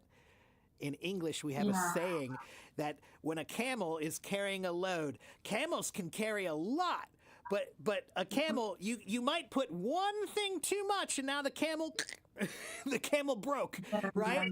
So that's it. It could just be one thing that's just too much, and now he's mad, and now he gets real upset about something, and you argue, and sometimes those arguments they blow up, and I know that in my past, I have done this where I have argued about something where I was mad about something else. And then I got real mad and I just blew up at somebody that didn't deserve it. And then, Yeah. and then sometimes when you feel like you are bad, you feel like you did the wrong thing. When you feel like you did something wrong, it's almost like a permission slip to do more wrong. Yeah. So sometimes when people say, "Oh, well, I just screwed up my relationship. I just yelled at my girl and we just had this huge argument." Okay, well, screw it. Now I'm going to go have a fling with a girl, right? Like Yeah. because he already screwed up. Because he already screwed up, now he feels like he has permission to go further. It's like, right? Like I already broke it, so I may as well break it more. But that's not a very mature thing to do. It's not. No, and most people they need to figure this out. But here's what I will say, Ryan. Lots of people ask me, why are you single? Why are you not in a relationship? And, like relationships, first of all, you shouldn't just be in a relationship just to be in a relationship. That doesn't make any sense at all. You should be with somebody if they are the right person to be with at that time. Okay? And one thing that I did learn in my life is that sometimes you have two people together who really like each other, but these two people are not fully formed humans yet. They're still growing. And so when you have two people who are together as a couple, but they're growing as individuals, it's possible that at some point in time you're going to grow apart because you were a couple before you were finished as an individual. You understand? Mhm. So Yeah, I do. in a perfect world, and I say this because it's not a perfect world, but in a perfect world, we would understand that before you can have a relationship with somebody else, you have to have a relationship with yourself. And you have to learn who you are. You have to develop yourself so that one thing I did learn is the hard way. I learned this the hard way, everybody. If you meet the right person, but you didn't work on yourself and you haven't developed yourself, it won't work out. So sometimes people are looking for, I can't find the one I love. I want to find my love. But guess what? If you find that person, but you are still immature and you are still a child, then you will ruin that relationship because you didn't spend any time working on yourself. You wanted a relationship so much that you forced it before you were ready. But what if you found the perfect one and you work on yourself, but the other side does not want to work on themselves? Well, in English, that's when we usually say that's how you know when your relationship is over. If somebody else is not working as hard as you are, that's when it's time to go. That's my opinion, is that when I'm in a relationship, Like if you feel if that. if I feel like I'm doing everything but they're not doing anything, or if I feel like I'm doing all the work but they're not invested at all, then it's not time to run, but it is time to at least talk about it. You need to say that. If you're in a real relationship, then you should be able to be honest about this and say, "Hey, I don't feel like we're both working on this. I feel like I'm working on it and I want it to happen, but I feel like you're just along for the ride, but you're not really doing anything." You know? And this happens for a lot of relationships because people don't understand that a relationship is a living Yeah. thing. It's a living thing, a relationship. You have to keep it alive. You can't just ignore it and you can't do nothing. If you Yes. want to have a relationship, you have to pay attention to it and you have to When I treat it like it's a garden. You have to pay attention to it. When you grow something in the garden, you don't forget about what's in your garden. You check on it every day. You water it. You make sure it has light. You make sure it has the right food. You check to make sure it's healthy. A relationship is no different than a garden. You have to make sure you check on it. You can't just let it go or it will have weeds. You can't just let it go or it won't grow healthily, right? So it's about making sure that you have to be in a relationship with somebody who is on the same page. They have to understand that too. And maybe they don't. Okay? This is just, I think this is the problem an is when you unfortunate try truth. to, Go ahead, go ahead. yeah, it is. I think when I try to advise him, he gets very defensive, like I insulted him. Well, you can't advise him then. You can't teach someone who doesn't want to learn. Well, how can I?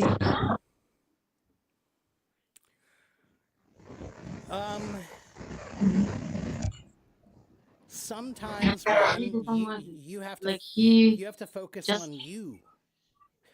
Ron, there's a famous song. There's a famous song by a singer named Sting, and he said, "If you love someone, set them free." And what that means is, if you love someone, then let them go. Let them go. And if they really do love you, they will come back. But if they don't, then they're not the right one for you. And it's good because it makes you recognize that you love something that didn't really exist. And this happens a lot. I know it's happened to me. I have been in a couple of relationships where what I thought was the relationship was not what it really was. Right? That's what you believe it to be. But what you believe is not always true. So sometimes you have to let them go. Yeah. And you have to say, okay, I'm not going to force you to be here. I'm not going to argue with you to be with me. If you want to be with me, be with me. If you don't, don't. Okay?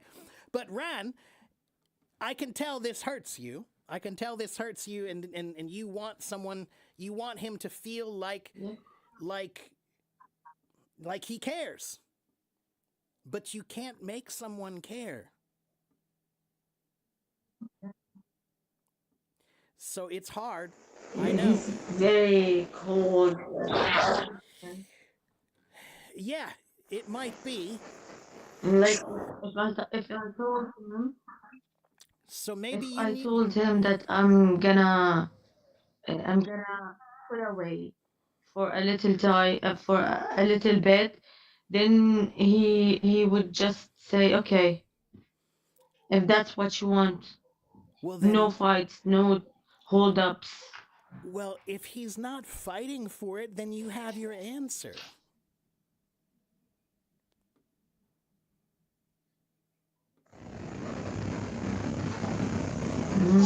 Okay, Ron? Yeah. If he's not fighting for It it, feels then like you I'm have the your only answer. one. Yeah. Yeah. Okay. And it is sad, but Ron, I have been where you are a few times. Okay? Heartbreak happens. But Heartbreak is one of the greatest things in this world. And Rumi has another quote that I really love about heartbreak.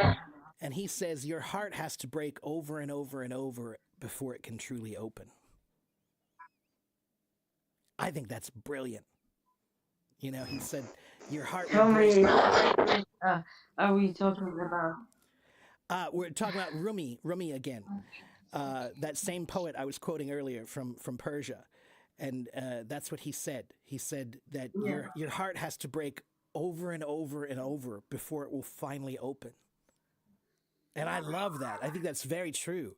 I've had my heart broken many times, but now I feel like my heart could be open because before maybe my heart was not actually open. Okay? So heartbreak always feels bad, but heartbreak is But not it's always bad. it's difficult. Yeah, sure. It is difficult. Difficult to reopen your heart after it's been broken so many times. It is. It's very difficult. And yet it's important. Yeah. You know, it's hard, but that's what you still have to do. But remember what I said. It's easier if you remember that you have a responsibility to develop yourself first. And if you did not develop yourself, it's a lot more likely that you're going to have your heart broken. And if you're in a relationship with somebody who is not developing themselves, then it's a lot more likely that you will have your heart broken. So a proper relationship is two people who understand that they have a responsibility to themselves to develop themselves, to grow up, to mature, to learn and be better. And hopefully they meet each other at the right time when they're both at the right place. They've developed themselves enough that they can be a couple. Because sometimes you can't be a couple if you've got one person who's developed and one person who's not developed, or both are not developed, right? You have to have two developed people to have a proper relationship, all right? So... yeah, just remember those two things that I said. You know, Rumi has so many great quotes, but that's a good one too. You know, and you can't know what you want in life. You really cannot know what you want until you find out what you really don't want. And sometimes finding out what you don't want, you have to find out the hard way. Okay, so sometimes you have to find out that this is not what I want. I want something else. I deserve something else. You know? And you know, for me, I have to admit that Yes, I do. when I was many years ago, I had my heart broken like you, and at the time I felt it was all her fault. But eventually I had to admit so much of it was my fault. So much of it was because I had not developed myself. I was immature. I was not ready. So I could not be the person I needed to be in that relationship. Okay? And that's a hard thing to say, and it's a hard thing to accept. But sometimes you have to accept your part in things, you know, if you want to do better. But Ryan, how old are you? What are you, like 21? Yeah. No, I'm actually 30. Okay, don't worry. That's still young. You look like you're 21, so don't worry. Okay? Thank you very much. But you know, in the Middle East, I know. in the Middle East, there's a stigma around women. I know. But Yeah, that's why it's very difficult to. Okay, I know. But I'm going to tell you one more thing that's very important. Being in a relationship with someone always feels good, right? You think, I want to be in a relationship. But let me tell you this. When you don't have a relationship like me, Now, many people say, "Are you lonely? Are you lonely, Teacher Mark?" And I say, "Yeah, sure. Sometimes I'm lonely. Sure." But guess what?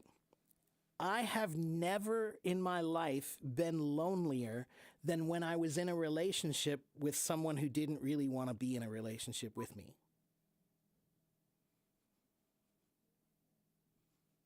That was when I was Yeah, the I loneliest. feel this. Okay. So am I lonely now? Sure, sometimes, but it's a different lonely. It's a different lonely. And you become, sometimes you just have to remember that you have to have a relationship with Yeah, yeah. yourself, and if you can't be comfortable being alone, then that's a problem. You do need to learn how to be alone and be comfortable being alone. And it's hard, but it's important because you won't always have Yeah. somebody, you know? Actually, this is especially very hard for me to be comfortable with my own self. Okay. Well, now you just said something important. That's something to think about. That's something to study. That's something to contemplate. That's something to consider. Why aren't you comfortable with yourself? How can you be more comfortable with yourself?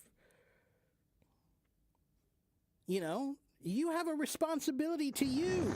I don't know.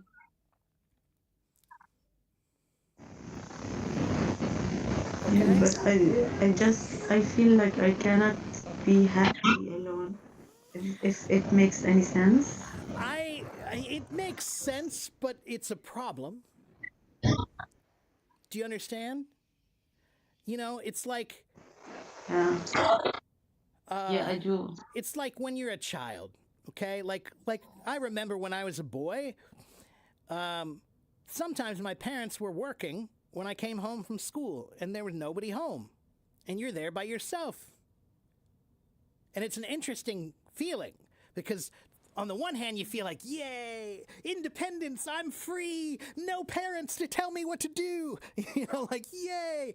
But on the other hand, you're by yourself. Now you have a responsibility to yourself. Make yourself some food, do your homework, do the things you need to do. Because you need to be able to take care of yourself. Yeah, Sometimes you have to take care of yourself.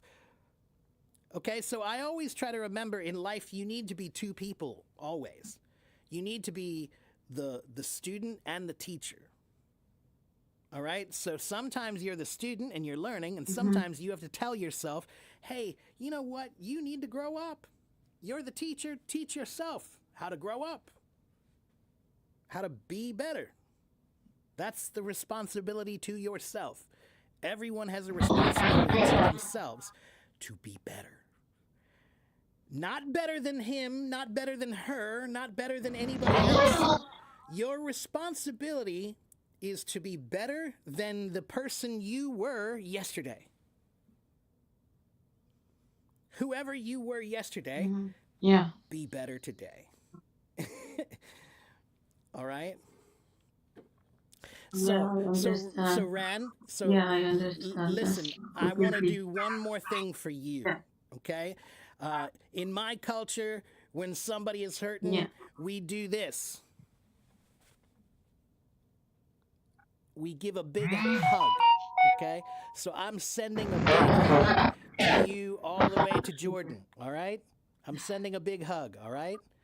You'll be fine. Thank you. Heartbreak happens, Thank you. but Thank you. remember what I said, Rumi, your heart has to break a bunch of times before it's finally open, okay? And now Yeah, I will remember. now you have time to think about yourself. That's not selfish. That's your Yeah, responsibility. exactly. It's not selfish. It's your responsibility to think about Yeah, yourself. Okay? So you'll be yeah, fine. You'll yeah, be fine. exactly. I thought I thought about him very much that I lost myself in the process. There it is, right there. There it is. You forgot about yourself. Remember, You're important too. He's not the only one who's important. Yeah. Okay? And don't let Yeah, him exactly. be more important in your life than he makes himself in your life. You understand what I mean? If you are making him, oh, he's so important to me, he's so important to me, he's so Yeah. important to me, but he's not making himself that way to you. He's not treating himself as that kind of important to you because he's not acting like that. All right? Mhm. And maybe he just needs to grow Yeah, up. In my experience, probably. that's 9 out of 10 times that's why a relationship is not working because one or both people needed to grow up.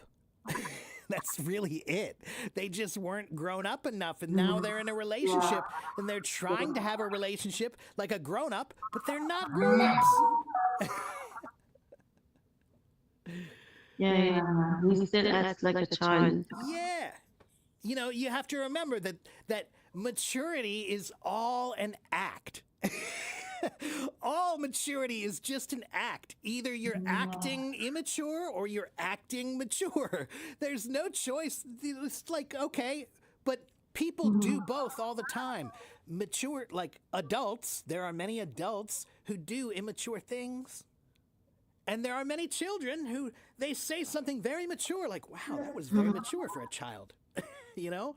So maturity is all up here. It's all an act, you know? And there are Yeah. some people who they could be adults. This guy might be 40 years old. That doesn't mean that he's an adult in everything he does. Every act you do can be mature or Yeah. immature. It doesn't matter how old you are. It matters what you do. Yeah. Yeah. Okay? So, Yeah. How do you think it lines up? How do you think? yeah, that's right. Yeah. That's right. Yeah. Everybody's saying my father is a psychologist, everybody. So he's probably laughing right now if he's watching. I don't know if he's watching, but he's probably laughing at me. So anyway, you wish you could No, record my words. your words help me a lot. Well, somebody said, I wish you could record your words. Guess what, everybody? This is recorded. This is on YouTube right now. So if you want to, you can watch this later and you can go back and listen to my words again. So if you forget what I say, here's my YouTube channel, okay? And this will be on later, okay? So you can go and watch it later if you want to, Okay. all right? But again, Ron, I will. I heart, will heart, rewatch it again and again. heartbreak happens, and lots of people think it's a bad thing. And it hurts. It does hurt. But one last thing I want to tell you is Done. here's one more thing that you need to think about. Sometimes when you go to the top of a mountain and you look at the view and you think, wow, it's so beautiful. I'm so high. It's so beautiful. But the truth is, you can't really understand how beautiful it is from the top of the mountain unless you've been at the bottom of the valley also.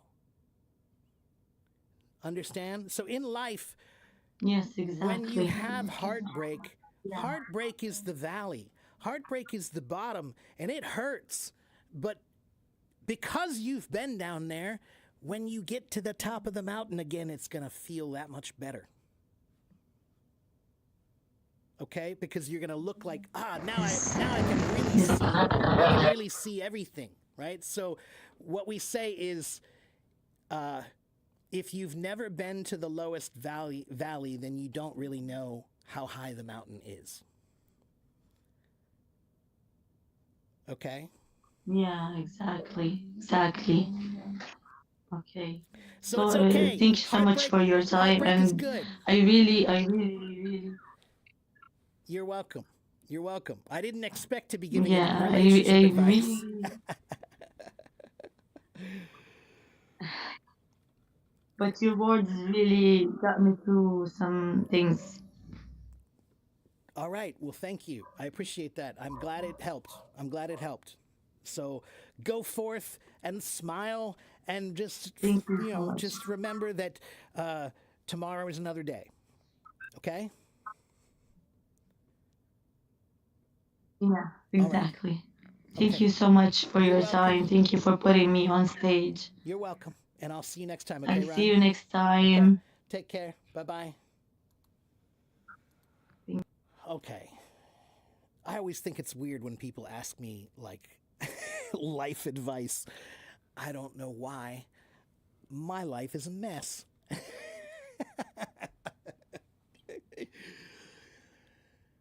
But sometimes I guess that's how it works. Sometimes it's easier to tell people what to do with their lives than it is to figure out what to do with your own. That's always been my experience as a human. Uh, anyway, but that was good. That was a nice conversation.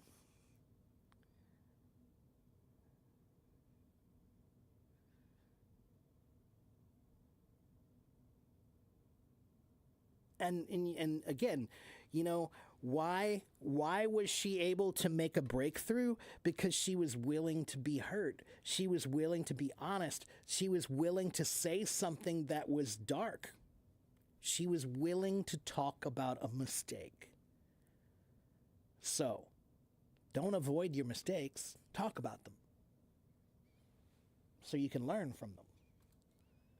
It doesn't matter if it's a grammar mistake or a relationship mistake. If you find a mistake, talk about it so you can learn from it. Is my father still here? Yeah, he's still here. He's probably upstairs watching. I don't know.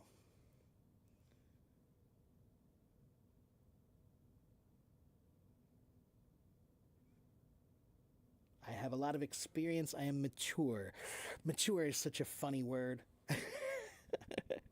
I'm mature in a handful of ways, and I'm immature in a myriad of other ways. Do I think being in a relationship is good in this situation? I think that I cannot tell you whether you should or shouldn't be in a relationship. But I can tell you that almost everybody in the world seems to think that it's bad to not have a relationship. And I don't understand that. Because if you're with somebody just to be with somebody, then you're not with them because of who they are. You're with them because of who you are. Do you understand again what I just said?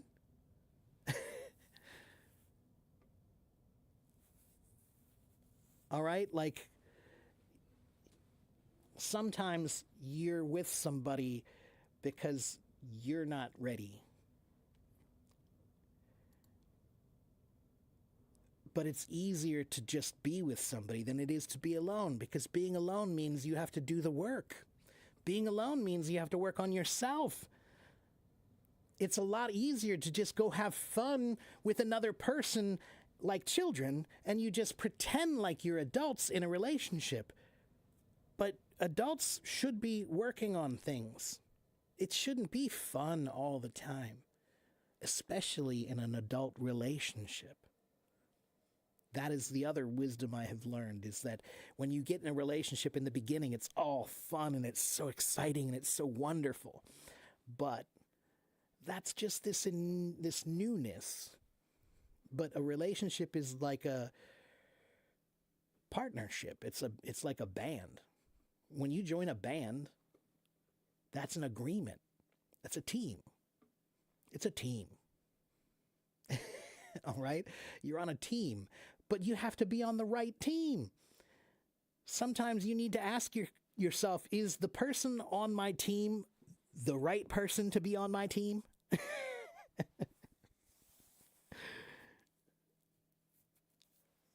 Or maybe you need to ask yourself, am I the right person to be on their team? Maybe I'm not good enough to be on their team. Okay? And yes, this is being recorded. Yeah, you can go watch this on my YouTube when we're done. Metal has to go through fire and melt to turn into a sword. That is the purpose of heartbreak. That's a good analogy.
Oh, there it is.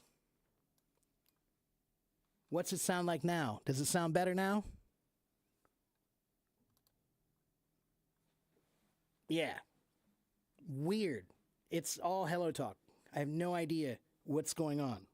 I have no idea why it's disconnecting on its own today, but that was really weird. Anyway. All right. Well, guys, guess what? I have been here for 2 hours and 34 minutes. So I think I have blabbed for too long. But I'm glad you guys enjoyed it. Again, I think you can go watch the YouTube and it should be okay. Maybe, I think. If you watch the YouTube channel and if there's anything wrong with today's video, please leave a comment and let me know. Because there were so many problems today on the Hello Talk stream that I don't know how my YouTube is going to be. So please, if you go watch my YouTube, if there's anything wrong with it or if it's not good, please leave a comment so that I know that I should check it and see if there's something I can do to fix it. Okay?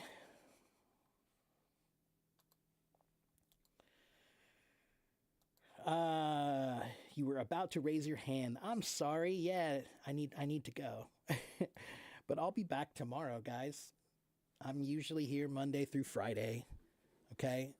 But again, like guys, like I don't know how to when you say I'm so enlightened, I don't really like those words.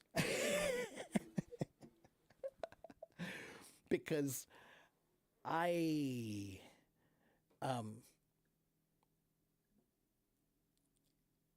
just remember what I said. If you like my words, then follow my words. Don't follow me, follow my words. All right? It's not about me. Okay? Me, as a person, I am a human, and I have lots of problems, just like you.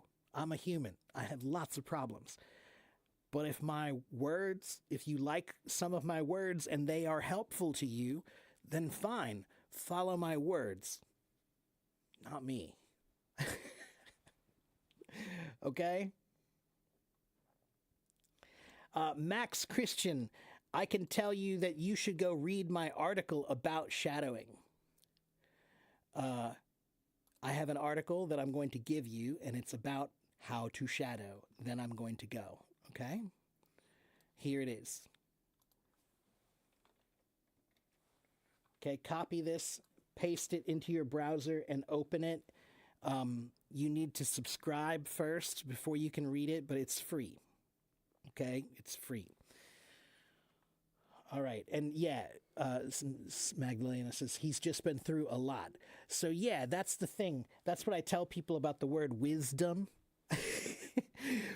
I always like to tell people that dumb part, it sounds like the word dumb, like you were dumb. And that's true, because that's the way you become wise. If I am wise about anything, it is only because I have been so dumb about so many things. I have been dumb a lot in my life, and I have tried to learn from as many of them as I can. That's it.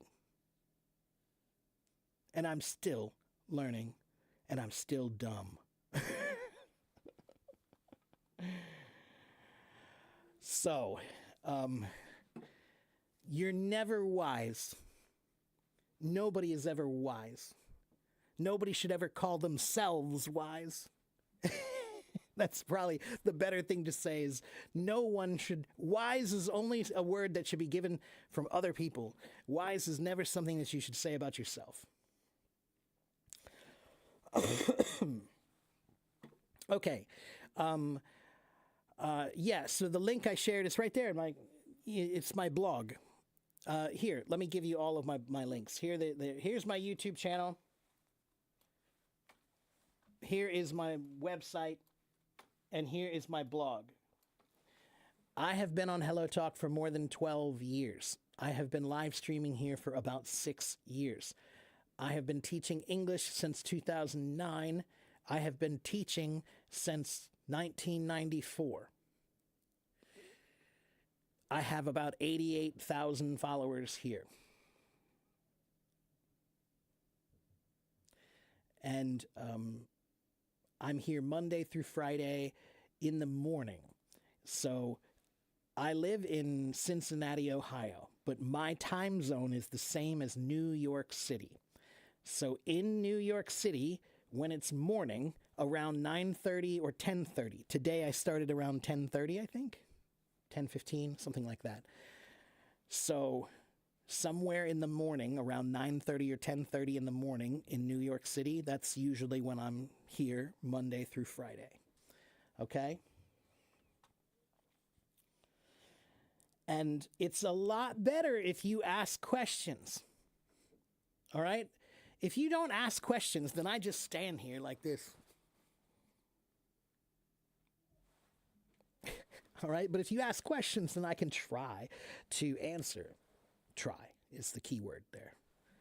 Okay? Okay. All right. Have a good morning. Have a good afternoon. Have a good evening wherever you live in the world. And I will see you guys next time. Okay? Bye, everyone.